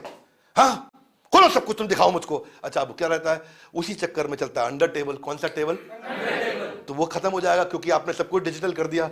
अब डिजिटल कर दिया, अपने आप इंस्पेक्शन हो रहा है, अपने आप अप्रूवल हो रहा है। हाँ अच्छा, फिर सिंगल विंडो रेगुलेटरी अपडेट, तो इस पर सरकार ने काम किया। लोन्स एंड ग्रांट्स भी आप बढ़ा रहे हैं, तो कुछ बधाई। कुछ जो चीजें आपने नहीं करी हैं उनको पूर्ण करिए। इससे बहुत स्पीड बढ़ेगी। अच्छा, अब मैं कुछ आपको कमियों में बताता हूं। एनडीटीवी पे, एनडीटीवी एक होता है जी न्यूज, एक होता है एनडीटीवी, इसके बारे में ज्यादा बात नहीं करूंगा मैं। तो वो इसमें कहते हैं कुछ चीजें ऐसी हैं जो हम बजट में उम्मीद कर रहे थे, अर्बन एम्प्लॉयमेंट की गारंटी स्कीम, लेकिन ऐसा कुछ नहीं हुआ। और ये निखिल डे ने आकर के यहाँ पे फाउंडिंग मेंबर मजदूर किसान शक्ति संगठन, इन्होंने उसको ट्वीट किया कि भाई वो बोल रहा है कि भाई आपने इस पे काम नहीं किया है। दूसरी तरफ अभी सलमान अनीस सोज हैं, इन्होंने भी ऐसा ही किया कि भाई नहीं नहीं नहीं 19 करोड़ नौकरी चाहिए थी, वो हुई नहीं बिल्कुल भी, हमारा देश में तो बुरा हाल है। तो मैंने आपको बताया कि उसी चीज को लोग कैसे देखते हैं, कोई उसको अच्छा देख के बता रहा है, कोई बुरा देख के बता रहा है, हर एक का अपना एजेंडा है।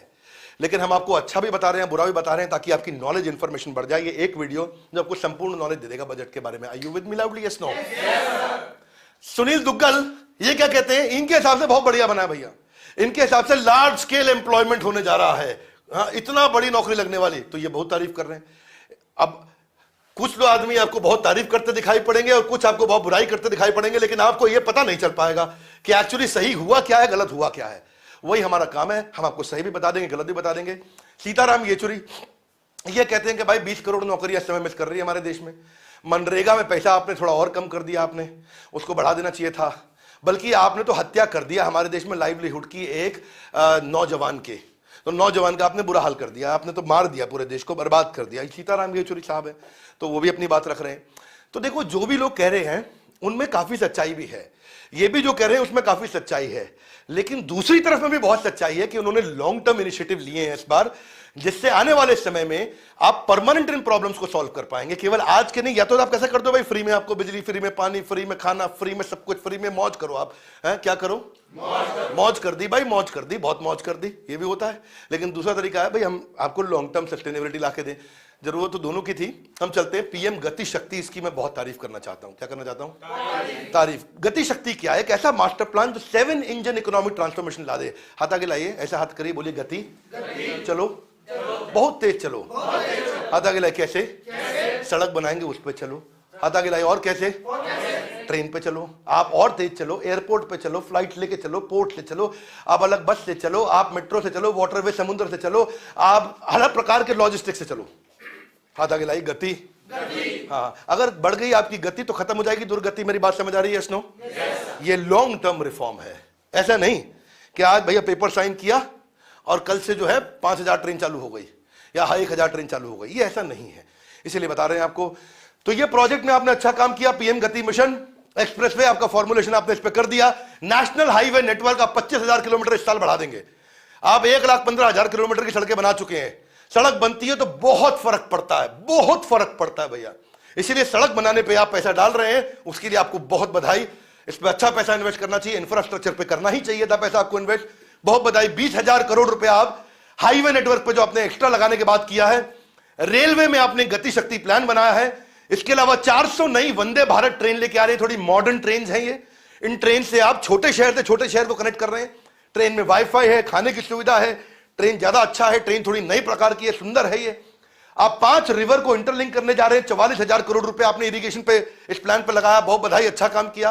65 लाख लोगों को आप पीने लायक पानी देंगे, उनको सोलर पावर देंगे, बहुत बढ़िया है। इसके लिए इंडिया में 100 कार्गो टर्मिनल, ये बहुत अच्छा काम हुआ।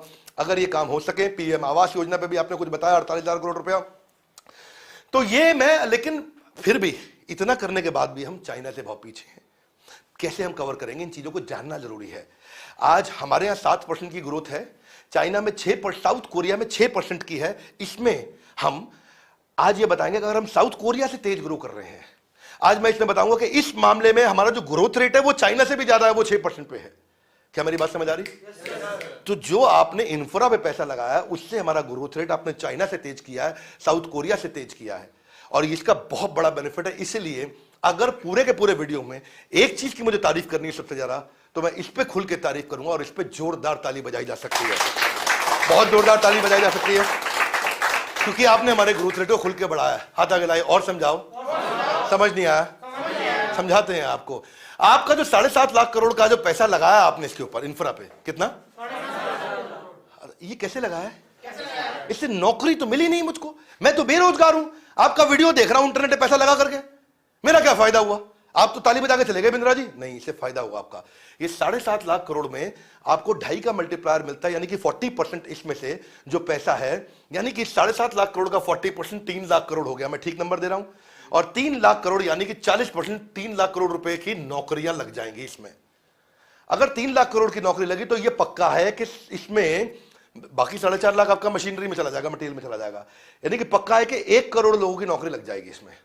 अगर 1 करोड़ लोगों की over a period of next few years नौकरी बढ़ती है तो इससे नौकरी भी बढ़ेगी। भैया जब इंफ्रा आता है तो फायदा सब जगह होता है, जब खुशहाली आती है तो फायदा सबका होता है, जब खुशहाली आती है तो फायदा सबका होता है। क्योंकि देखो इसमें इंजीनियर का फायदा होगा, कंसल्टेंट का फायदा होगा, प्लम्बर का फायदा, कारपेंटर भी आएगा, अलमारी बना के जाएगा, इलेक्ट्रिशियन भी आएगा, बिजली लगा के जाएगा, लेबर भी काम करेगा, कॉन्ट्रैक्टर भी काम करेगा, इसके अंदर स्टील वाला भी कमाएगा, इसमें सीमेंट वाला भी कमाएगा, लकड़ी वाला भी कमाएगा, ईंट वाला भी कमाएगा, इसमें earth mover, contractor, compactor, road roller, ये सब आएंगे, आपका पेट्रोल डीजल सब। तो इसलिए इससे बिल्कुल चौमुहा विकास होगा।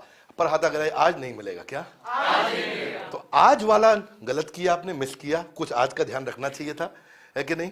तो क्योंकि आज ये बेचारा तनख्वाह कमा रहा है, इसको टैक्स का बेनिफिट देना चाहिए था आपको, वो आपने नहीं दिया, लेकिन लॉन्ग टर्म पे आपने काम किया। तो ये बैलेंस्ड अप्रोच से आपको बता रहा हूं मैं।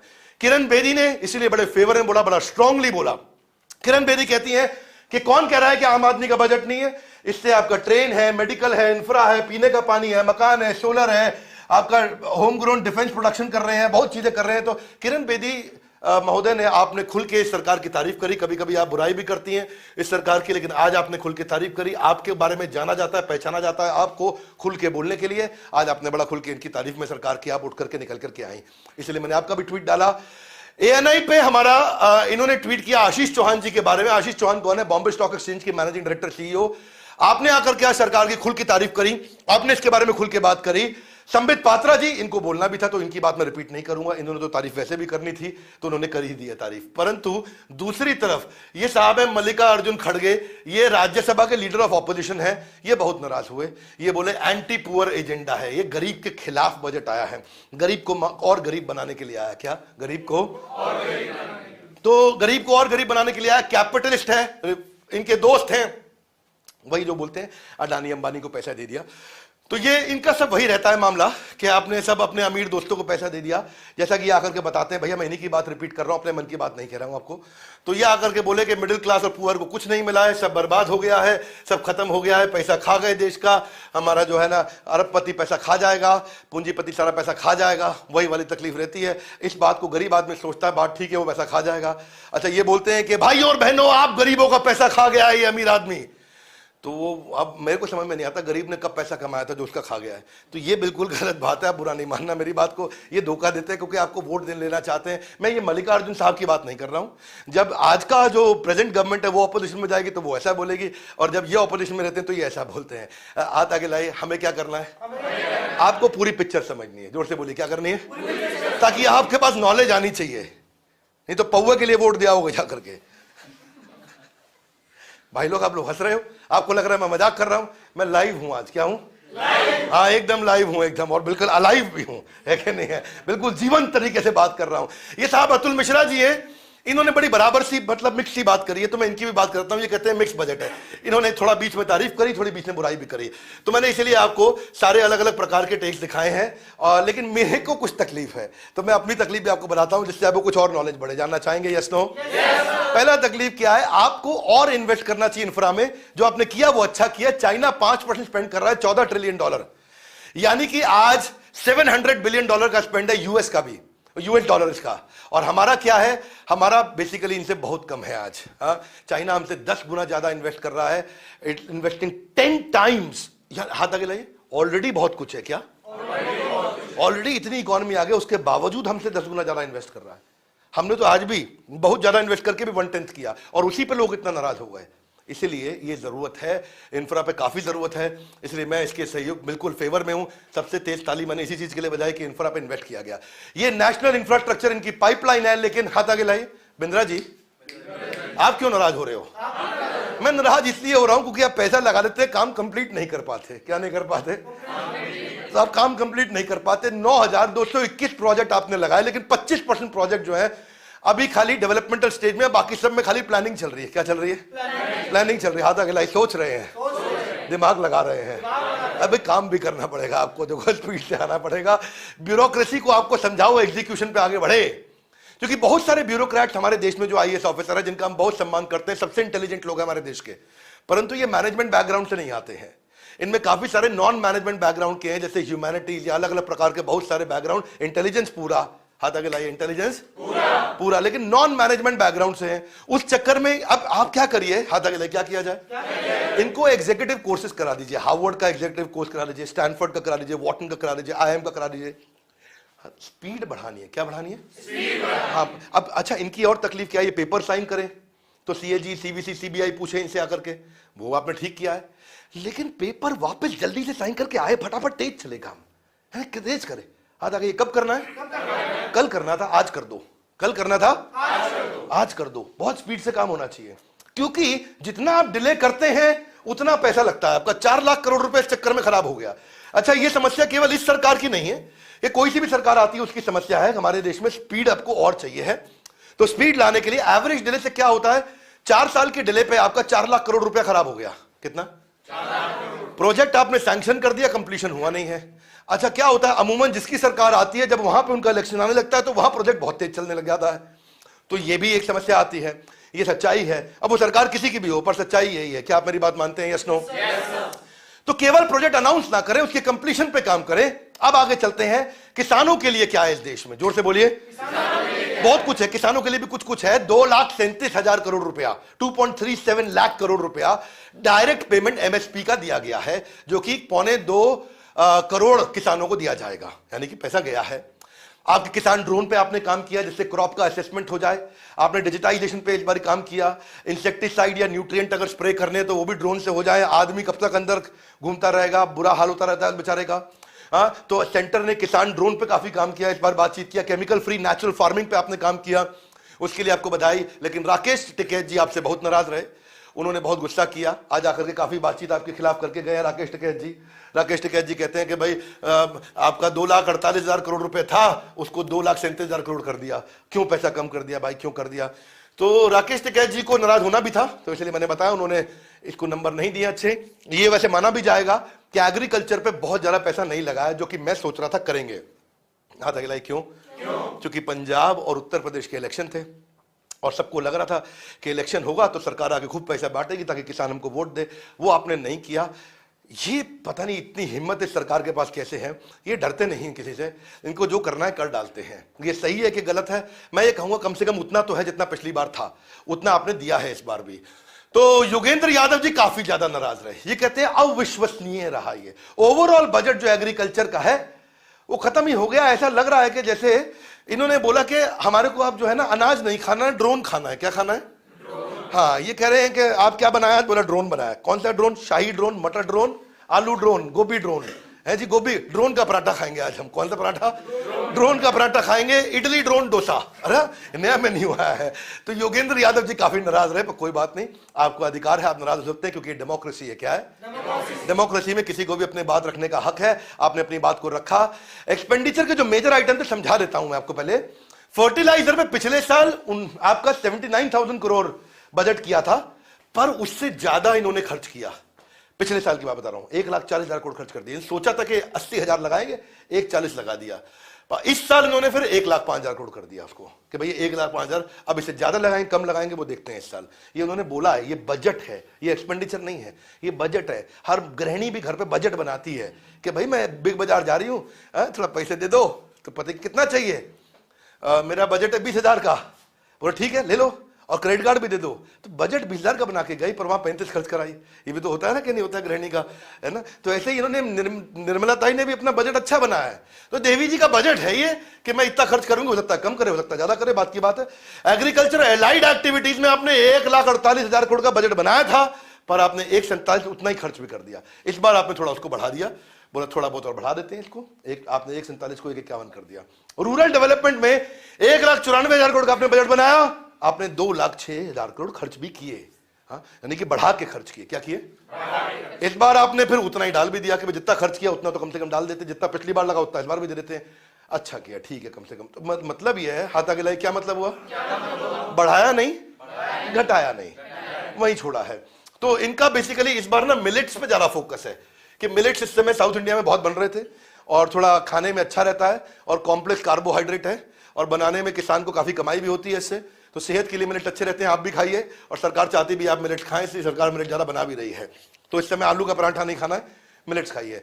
केमिकल फ्री नेचुरल फार्मिंग पे बात कर रहे हैं ये, और नेचुरल जीरो बजट फार्मिंग, इसका मतलब क्या होता है जी? कोई पेस्टिसाइड नहीं डालेंगे, कोई कीटनाशक नहीं डालेंगे, कोई आपको इसके अंदर कोई केमिकल नहीं डालेंगे, कोई जहर डाल करके कीड़े को नहीं मारेंगे। उसके बिना खाना कैसे बनाया जाए इस पे बातचीत हो रही है। कह रहे हैं कि कॉलेज वाले तुम पढ़ाते क्यों नहीं उसके ऊपर? है, पढ़ाया करो तुम इसके ऊपर, खूब पढ़ाओ, ऐसा करे, खूब बातचीत हो रही है ना। लेकिन मेरे विचार में आपने रेजिस्ट किया है फ्री में पैसा बांटने के लिए। क्या किया है? फ्री में पैसा आपने नहीं बांटा कि मैं और जरा इस दान दे देता हूं तो मेरे को वोट मिल जाएंगे, वो नहीं किया, ये आपने नहीं किया। इसमें मैं लेके थोड़ा हैरान भी हूं। तो ये बोल्ड बजट है आपका, ये मैं कहूंगा, क्योंकि मुझे लग रहा था 5 राज्य, 5 राज्य, फिर से बोलो 5 राज्य, जोर से बोलो, पूरा देश 5 राज्य 5 राज्य बोल रहा था कि भाई इस बार निर्मला सीतारमण जी को मौका मिला 5 राज्यों के चक्कर में इतना बांट दे कि सबसे वोट आ जाए। जो आपने नहीं किया, मुझे उम्मीद थी कि आप ऐसा करते हैं, लेकिन आपने नहीं किया। तो ये एक अच्छी बात है, बड़ी हिम्मत वाली बात है। हो सकता है आपको उसको नुकसान भी सहना पड़े, हो सकता है पंजाब के लोग, उत्तर प्रदेश के लोग नाराज हो जाएं कि आपने कुछ एक्स्ट्रा क्यों नहीं दिया हमको। तो गवर्नमेंट ने एक और कमी छोड़ दी कि 2018 में आपने कहा था कि मैं किसान की इनकम डबल कर दूंगे, लेकिन वो आप नहीं कर पाए। क्षमा चाहता हूं मैं, आप वो नहीं कर पाए। आपका जो बजटेड एक्सपेंस था वो उतना ही है जो पिछली बार का है, उसमें कोई ग्रोथ नहीं है, वैसे का वैसा रखा है आपने। और फूड प्रोसेसिंग वालों के लिए आपने थोड़ा एक्स्ट्रा पैसा स्पेंड किया, यानी कि 2.25 टाइम्स आपने एक्स्ट्रा स्पेंड किया है। अच्छा, इसको क्षमा चाहता हूं, मिटाना भूल गया था मैं, क्योंकि लाइव चल रहा है ना, आपको तो पता ही है इस बार, तो थोड़ा एडिटिंग नहीं है तो आप काम चला लेना इसमें। आगे चलते हैं। यूनियन बजट एजुकेशन पे, एजुकेशन पे क्या मिल रहा है? आखिरी है, सुनना चाहेंगे? Yes no? उत्साह बढ़ाएंगे? Yes no? एजुकेशन और एडटेक, हाँ कमाल हो गया जी। इसमें आपने 1 ट्रिलियन रुपीस यानी कि 1 लाख करोड़ रुपए आपने पहली बार देश के इतिहास में एजुकेशन पे लगाया। हा? अच्छा लगा सुन के। रुको रुको रुको, अभी ताली मत बजाओ, ये बहुत ज्यादा नहीं है क्योंकि पिछली बार इससे थोड़ा ही कम था, है ना। तो ये 17% ज्यादा है पिछली बार से, लेकिन आपने ताली बजाई, कोई बात नहीं, कोई दिक्कत नहीं है। लेकिन आपको बता रहा हूं, ऐसे मैंने जोर से 1 लाख करोड़ बोला तो आपने ताली बजा दी, आपको लगा बहुत ज्यादा लगा दिया, नहीं और ज्यादा लगाना चाहिए था, इसलिए ताली आप वापस भी लेना चाहें तो ले सकते हैं अपनी, क्योंकि हमारी इच्छा थी कि इस पर और लगाया जाए, स्किलिंग पे, डिजिटलाइजेशन पे और खर्च किया जाना चाहिए था। हाथ आगे लाई, क्यों? क्योंकि एजुकेशन रिफॉर्म पे जो आपने अनाउंसमेंट किए हैं उसमें कुछ तो बहुत अच्छे हैं, फिर भी कमी है। जो कमी है वही बताऊंगा, जो अच्छा है वही बताऊंगा। सुनना चाहेंगे? भैया यूट्यूब पे लाइव लोग देख रहे हैं, बताओ। देख रहे हैं? हाँ जी, हाँ त्यागी जी बताओ, चल रहा है इस समय? हाँ लोग देख रहे हैं ना, ठीक है, उनको बोलो शेयर करते रहे वीडियो, है आप भी बोलो, मैं भी बोल रहा हूं, सारे बोलो, क्या करो? शेयर करो भाई वीडियो। हाथ आगे लाइक, क्यों? इससे आपको जानकारी मिलेगी। इसका पता नहीं तुमको पहुए पे वोट दे आएगा जाके, इसका बहुत गड़बड़ लगता है मुझको, इसको पौवा मिलता है जाके वोट दे आता है, आगे से नहीं कर रहा। ठीक है, ठीक है, गुड बॉय, गुड बॉय, क्षमा चाहता हूं। आगे बढ़ते हैं, आज लाइव है ना, क्या है? थोड़ा हंसते खेलते बात कर रहे हैं, नेचुरल बात कर रहे हैं आज। कौन सी कर रहे हैं? हाँ ठीक है, आगे चलते हैं। 1 क्लास 1 टीवी चैनल प्रोग्राम आपने पीएम ई विद्या पे लॉन्च किया, अच्छा लगा मुझको। 12 चैनल से 200 चैनल कर दिए, लगभग फ्री में लोग पढ़ाई कर पाएंगे। और अपनी भाषा में कन्नड़, तेलुगु, आप मराठी, गुजराती मने बधु आवड़े छे, हाँ जीवन में काइक मोटू करवो, हाँ की हाल है पाजी वधिया, पंजाबी में भी सीखोगे आप। ओके आगे चलते हैं। डिजिटल ई पोर्टल आपने लॉन्च किया, आप स्किलिंग के लिए और तेज होना चाहिए, सस्ते में हो जाएगा डिजिटल स्किलिंग से, ये आपने और अच्छा किया। आपने रिवाइज भी किया एग्रीकल्चर यूनिवर्सिटी के सिलेबस को।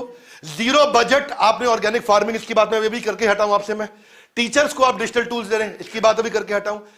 अब डिजिटल यूनिवर्सिटी भी ले आए आप देश के अंदर, डिजिटल यूनिवर्सिटी जो अक्रॉस सारे स्टूडेंट के लिए आप डिजिटली पढ़ाई कर सकेंगे। मेरे को अच्छा लगा, हब एंड स्पोक मॉडल पे आप लेके आ रहे हैं, डोर स्टेप पे पढ़ाई हो जाएगी भाई। एक होगा हब जो सरकार का होगा, स्पोक में कौन रहेंगे? लोकल कॉलेज रहेंगे, तो डिजिटल पढ़ाई हो सकती है। इससे फायदा क्या होगा? पढ़ाई का खर्चा थोड़ा कम हो जाएगा और लोग अपने दूर दराज गांव से बैठ करके पढ़ सकेंगे। कहां से पढ़ सकेंगे? गांव से बैठ के पढ़ सकेंगे। स्किलिंग अप स्किलिंग रीस्किलिंग आपने जो है ना ड्रोन शक्ति पे काम किया, मैंने बता चुका हूं उसके बारे में, वो किसान वाले में मैंने कवर कर लिया, पर फिर से बता रहा हूं ये एजुकेशन से भी संबंधित है। तो आपने इसके बाद स्किलिंग में आपने प्राइवेट पब्लिक पार्टनरशिप पे आपने काम किया, अच्छा लगा मुझे उसको देख करके। आप टेक्नोलॉजी और एजुकेशन पे काम किया आपने, अच्छा लगा मुझे।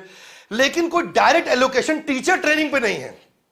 आपका इंडियन एडमिनिस्ट्रेटिव सर्विसेज है, इंडियन फॉरेन सर्विसेज है, इंडियन पुलिस सर्विसेज है, आपको ऐसा इंडियन टीचर सर्विसेज भी लाना चाहिए। Are you with me? Yes no? अगर इंडियन टीचर सर्विसेज ले आओ और उनको पढ़ाई करके ऐसे ट्रेन टीचर लेकर के आ जाओ, भैया क्रांति आ जाएगी देश के अंदर। क्योंकि माता पिता के बाद सबसे ज्यादा शिक्षा आपको गुरु दे सकता है। जो आपको शिक्षा देता है वो आपका चरित्र निर्माण करने में सबसे ज्यादा काम कर सकता है। हब एंड स्पोक मॉडल पे अपने डिजिटल यूनिवर्सिटी लेकर के आया, लेकिन केवल 3% इंडिया ही अभी इसके लिए रेडी है। यानी कि अभी भी उनके पास बढ़िया लैपटॉप नहीं है, बढ़िया मोबाइल नहीं है। तो इसमें कुछ समय लगेगा, परंतु इसका मतलब ये नहीं कि आपने गलत किया, ये काम आपने अच्छा ही किया है। और इंडिया को रेडी होना इसके लिए आपने, मुझे ऐसा लगता है कि आपको एजुकेशन लोन पे इंटरेस्ट कम कर देना चाहिए था। क्या एजुकेशन लोन पे इंटरेस्ट कम कर देना चाहिए था? हमारे देश में पिज्जा जल्दी आता है, एम्बुलेंस देर से आती है, होम लोन सस्ता मिलता है, एजुकेशन लोन महंगा मिलता है। क्या मेरी बात समझ आ रही है? हाँ जी। इसके लिए आपको जीएसटी हटा देना चाहिए। एडटेक पे भी, एडटेक पे आज आप 18% जीएसटी ले रहे हैं, 5 कर दो भैया, हो सके तो 0 कर दो। क्योंकि एडटेक भी तो पढ़ाई है, एडटेक भी तो पढ़ाई है। आज अगर किसी का बायजूस का, वेदांतु का, सिंपली लर्न का, इसका उसका, आपका अपग्रेड का, अनअकैडमी का, बड़ा बिजनेस का, कितने किसी का भी कोर्स लेते हैं, 18% जीएसटी आम आदमी को देना पड़ता है। क्यों? समझ नहीं आता। सौतेला व्यवहार कर देते हैं कभी किसी के स्टार्टअप के साथ, सौतेला व्यवहार कॉर्पोरेट के साथ में, आपका वो आपका अपना बच्चा। ये मुझे गलत लगता है, इस पर आपको ध्यान देना चाहिए। क्योंकि आज हमारे देश के अंदर 5000 से ज्यादा एडटेक कंपनीज काम कर रही हैं और वो आज करोड़ों लोगों को पढ़ा रही हैं। उस पर काम होना चाहिए। कन्वेंशनल स्कूल को जब आपने एग्जेम्प्ट किया जीएसटी से, तो एडटेक को भी जीएसटी से आप एग्जेम्प्ट करिए। कनाडा में जाकर के देखिए, वहां जीएसटी लगता ही नहीं है कोई एडटेक के ऊपर। डिजिटल लर्निंग 8 गुना बढ़ चुकी है। कितना? 8 गुना बढ़ चुकी है। देश में 5000 एडटेक स्टार्टअप है और एडटेक स्टार्टअप एक फलता फूलता क्षेत्र है हमारे देश का। और आप देखिए, जब 95% डेटा चीप हो गया 2013 से 2023 की तरफ जाओगे आप, तो जो चीज के लिए पहले 100 रुपए लगता था, आज 5 रुपए लगता है डेटा के लिए। क्या मेरी बात समझ आ रही है? जब डेटा इतना सस्ता हो गया तो अडॉप्शन हो रहा है, तो उसको आपको फायदा उठाना चाहिए। ये देखिए, एमएसएमई, एंटरप्रेन्योर, सोलोप्रेन्योर सबसे बड़ा मार्केट है। इस पे काम नहीं हो रहा, इस पे हम बड़ा बिजनेस वाले काम कर रहे हैं। हमने बहुत मेहनत किया इसके ऊपर कि हम लोगों को, भाई कॉर्पोरेट के पास पैसा है कमाने के लिए, स्किल बिल्डिंग वाली जो नीचे की मार्केट है उस पर सरकार फ्री में दे रही है। ये बीच का जो बचा हुआ देश है, जो आम आदमी, जिसकी बात मैं शुरू से कर रहा हूं, उसके लिए कुछ नहीं है। और फिर भी मैं बताऊंगा कि इस वीडियो को सबको पहुंचाइए। मैंने एक निष्पक्ष आपको आज राय रख करके दी है, निष्पक्ष तरीके से बढ़ाया है। अगर आपने ऐसा किया, इसके ऊपर से आपने टैक्सेस हटा दिए, तो ज्यादा कोर्सेज बिकेंगे, ज्यादा लोग पढ़ सकेंगे, ज्यादा लोग अपने स्कूल की, कॉलेज की, एंटरप्रेन्योरशिप की पढ़ाई कर सकेंगे। बहरहाल एजुकेशन प्लेयर्स भी अपनी कॉस्ट को कम कर सकेंगे और फायदा मिलेगा। आप अगर टीचर ट्रेनिंग के लिए और फंड लगा सके, टीचर्स को ज्यादा, क्योंकि आज का टीचर कल का फ्यूचर, आज का टीचर कल का फ्यूचर। चाइना में देखो ना, अब पहले अमेरिका देखो, चलो चाइना की बहुत बात कर ली आज। अमेरिका अपने एक टीचर पे 15,000 रुपए इन्वेस्ट करता है ट्रेनिंग के लिए। इंडिया अपने एक टीचर पे 250 रुपए इन्वेस्ट करता है ट्रेनिंग के लिए। क्या मेरी बात समझ आ रही है? आंकड़ों पे बात करता हूं भैया, मैं थ्योरी बात नहीं करता हूं आपसे। आज एक वन टाइम इन्वेस्टमेंट भी पर टीचर वो 12 लाख रुपए स्पेंड कर रहे हैं। इंडिया में ऐसा कोई इन्वेस्टमेंट प्लान नहीं है। तो टीचर अच्छे नहीं होंगे तो क्या एजुकेशन होगी? Education tick in the box. क्या टिक इन द बॉक्स? भाई पढ़ के निकल गया, लेकिन अनएम्प्लॉयमेंट से ज्यादा बड़ी समस्या अंडर एम्प्लॉयमेंट। इंजीनियर की तनख्वाह 12,000 रुपए मिल रही, चौकीदार से कम। आपको मालूम है भाई, एक वो बेचारा लड़का गया उसके पास, एक अपना बाइक ठीक कराने मैकेनिक के पास, तो उसने ठीक करने के बाद 1 घंटे के बाद उसने 800 रुपए लेबर सर्विस मांग लिया। तो इंजीनियर ने उसको बोला, 800 रुपया लेबर से चार्ज ले रहा है तू बाइक ठीक करने का, ये तो बहुत ज्यादा है। तो लेबर ने बोला, सर जब मैं इंजीनियर था तो मुझे भी इतना नहीं मिलता था। तो इसका मतलब क्या है, बेचारे इंजीनियर को भी आज बुरा हाल हो गया है, नहीं समझ पा रहे हैं। तो आज मुद्दा यह है कि इसका इंपैक्ट ऐसा है कि अगर टीचर अच्छे होंगे तो जैसे चाइना का 15 गुना ज्यादा स्किल्ड लेबर है, हमारे पास भी फर्क आएगा। टीचर ट्रेनिंग पे आपको 3 गुना लगाना चाहिए पैसा। जितने हमारे देश के गुरु हैं उनको भी, वो बेचारा क्यों, आज एक टीचर इतना पढ़ने लिखने के बाद 30,000 रुपये महीना कमाता है, इसलिए वो कुछ कर नहीं पा रहा है, कोई टीचर बनना नहीं चाह रहा है। डिजिटल यूनिवर्सिटी हो सके तो और बढ़ाइए। 1100 यूनिवर्सिटी है, क्षमा चाहता हूं उसमें एक और कैटेगरी है, उसको जोड़ दूं तो 1300 यूनिवर्सिटी हो जाती है हमारे देश में। 1300 में से आपने केवल 38 यूनिवर्सिटी को डिजिटल डिग्री देने का राइट दिया है, उसको और बढ़ाइए प्लीज। उसे मैं प्रार्थना करूंगा आपकी ब्यूरोक्रेसी से इस पे काम किया जाए, और ज्यादा जितनी यूनिवर्सिटी दे सकेंगे डिग्री ऑनलाइन, उसका फायदा क्या होगा, ज्यादा बच्चे कम पैसों में कोर्स कर पाएंगे अपने गांव में बैठ करके। और अगर आपने इंटरेस्ट रेट स्टूडेंट लोन आपने सस्ता कर दिया, क्या कर दिया, स्टूडेंट लोन सस्ता कर दिया। और देखो होम लोन जो है आप 6.5 पौने 7% पे दे रहे हो, 6.7% पे दे रहे हो, और आपको ईएमआई चुकाने के लिए कितने साल मिलते हैं, 20 साल। 20 साल आराम से दो भैया। नहीं मैं जल्दी दूंगा, अरे आराम से दो भैया, नहीं अभी ले लो, नहीं आराम से लो भैया, आराम से दो, काहे जल्दी लगा रहे हो, उस पर आराम से लेता है पैसा। लेकिन एजुकेशन लोन कितना है? 10% पे है। भैया आराम से दूं? नहीं, फटाफट दे दे, 5 साल में पैसा लूंगा। ये दिक्कत हो रही है। एजुकेशन लोन 5 साल में चुकाना पड़ता है, होम लोन 20 साल में चुका लो। एजुकेशन लोन 10% पे मिल रहा है, होम लोन 6.7% पे मिल रहा है। इसी चक्कर में एनपीए बढ़ गए हैं इस समय 148%। बच्चे लोन चुका नहीं पाते क्योंकि नौकरी अच्छी लगती नहीं, तो पूरा साइकिल डूब रहा है इसके चक्कर में। इसलिए आपको रिक्वेस्ट करेंगे, अगर एजुकेशन लोन को भी आप इसको 5 साल से हटा करके 20 साल में बच्चे को बोल दे बेटा आराम आराम से दे दो, कोई बात नहीं, कमाते रहना, देते रहना। क्या बोल रहा हूं? गरीबी में भागीदारी कि ग्रोथ में भागीदारी?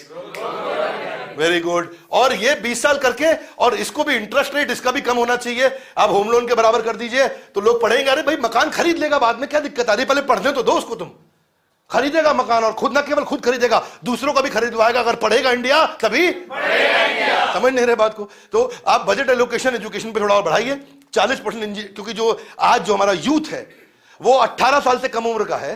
40% आबादी देश की, कितनी? 40% आबादी। इसका मतलब इतना यूथ है हमारे देश में।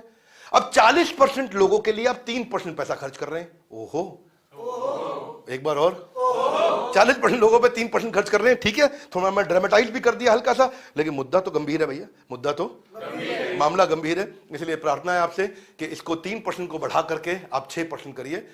अगले साल इस पे ध्यान दीजिए कम से कम। ये हमारे सुझाव है, इस सुझाव को सब तक पहुंचाइए। हमारे देश में बहुत ताकत है। क्या है? बहुत ताकत है। हमारे पास ह्यूमन कैपिटल बहुत बढ़िया है। हमारे देश की 60% पॉपुलेशन यंग है। इसलिए आने वाले 10 सालों में अगर देश राज करेगा तो भारत देश राज करेगा। इस पृथ्वी पे कौन सा देश राज करेगा? भारत देश राज करेगा। आगे का देश हमारा है, आएगा समय हमारा है। हम जल्दी कंज्यूम करते हैं, हम खर्च करने को तैयार है। हमारे यहाँ बुद्धिमान एंटरप्रेन्योर पैदा हो रहे हैं, हमारे यहाँ इनोवेशन भी बहुत हो रहा है, कोई कमी नहीं है। थोड़ा मैंने आपको बताया, कुछ जजेस बढ़ाइए। आप स्टेट को बोलिए कि अपना पीएनएल मेंटेन करे, जो चीफ मिनिस्टर अच्छा प्रॉफिट में लेके जाए उसको अच्छा इंसेंटिव दे। फैकल्टी मैंने आपको बताया कि अच्छा करे। कुछ गवर्नमेंट को पॉलिसी मेकिंग करिए भैया। ये oil and gas, airline, railway, ये गवर्नमेंट का काम नहीं है चलाने का। इसमें आप पब्लिक प्राइवेट पार्टनरशिप करिए या प्राइवेटाइजेशन करिए, और आप वो मोनोपोली ना करे, उसको रेगुलेट करिए। व्यापारी आ रहा मोनोपोली ना करे, उसको रेगुलेट करिए कि वो नियम कानून में धंधा करे, कस्टमर को लूट ना ले।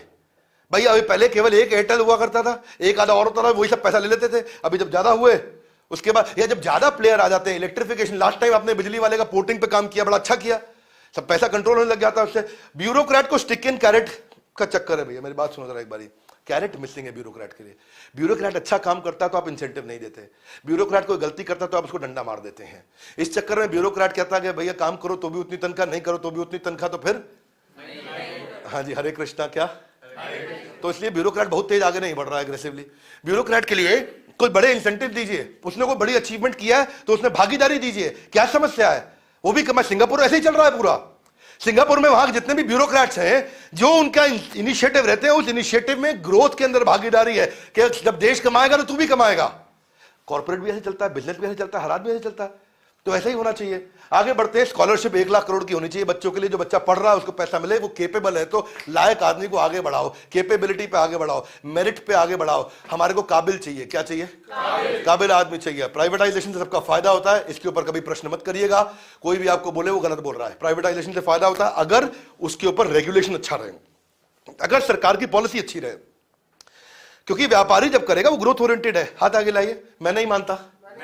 कई लोग बोलेंगे कमेंट बॉक्स में, अरे मैं बताता हूं 1350 सरकारी कंपनी हमारे देश के अंदर। कितनी? अगर 135 भी प्रॉफिट में होती तो मैं कह देता सरकार को करने दो, उसमें केवल 83 प्रॉफिट में है, बाकी सारी लॉस में है। हाथ आगे लाई। क्यों? अरे सरकार का काम नहीं है धंधा करने का, उनका काम है पॉलिसी लेकर के धंधा करने वालों को कंट्रोल करने का। क्या मेरी बात समझ आ रही है? Okay, good boys and good girls, very good. इसलिए हम चाहते हैं कि आप देखो, आज लोगों के पास ना टाइम अवेलेबिलिटी की दिक्कत है, वर्नाक्युलर कंटेंट नहीं है। हमने इसीलिए एंटरप्रेन्योरशिप पे बहुत काम किया और यही हमारा आज मुद्दा है और यही बड़ा बिजनेस कर रहा है। यही हमारा एक इनिशिएटिव है कि हम लोगों का बिजनेस बड़ा करने में मदद करें, उनको एजुकेट करें, उनको लर्निंग दे। अगर आपको ये वीडियो पसंद आया शेयर कर देना। मेरा काम आज आपको एजुकेट करने का था। इससे अच्छा वीडियो चैलेंज करता हूं बजट के ऊपर आसानी आसान भाषा में समझाने वाला कोई नहीं था। ये पहला वीडियो था आज देश का और मैं लाइव आया आपके लिए। प्रेजेंटेशन आज ही फटाफट हाई स्पीड पे हमारी टीम ने बैठ करके बनाया। हमारी टीम को भी नीचे बधाई दीजिए कमेंट बॉक्स में। इन सब लोगों ने काम किया, बहुत मेहनत से काम किया। संजय सर, स्मृति मैम, आपको मैं स्पेशल बधाई देता हूं और हमारी पूरी टीम को बधाई देता हूं। लगातार आप लोगों ने मदद किया ताकि हम मिलकर फटाफट से लोगों तक एक राइट कंटेंट पहुंचा सके और उनको एजुकेट कर सके और इसको सुधार सके। हाथ आगे लाइए। क्यों? ये पौवे पे वोट दे देता है कि नहीं है? लवली ऑडियंस गाइस, जोरदार, कम ऑन, थैंक यू। तो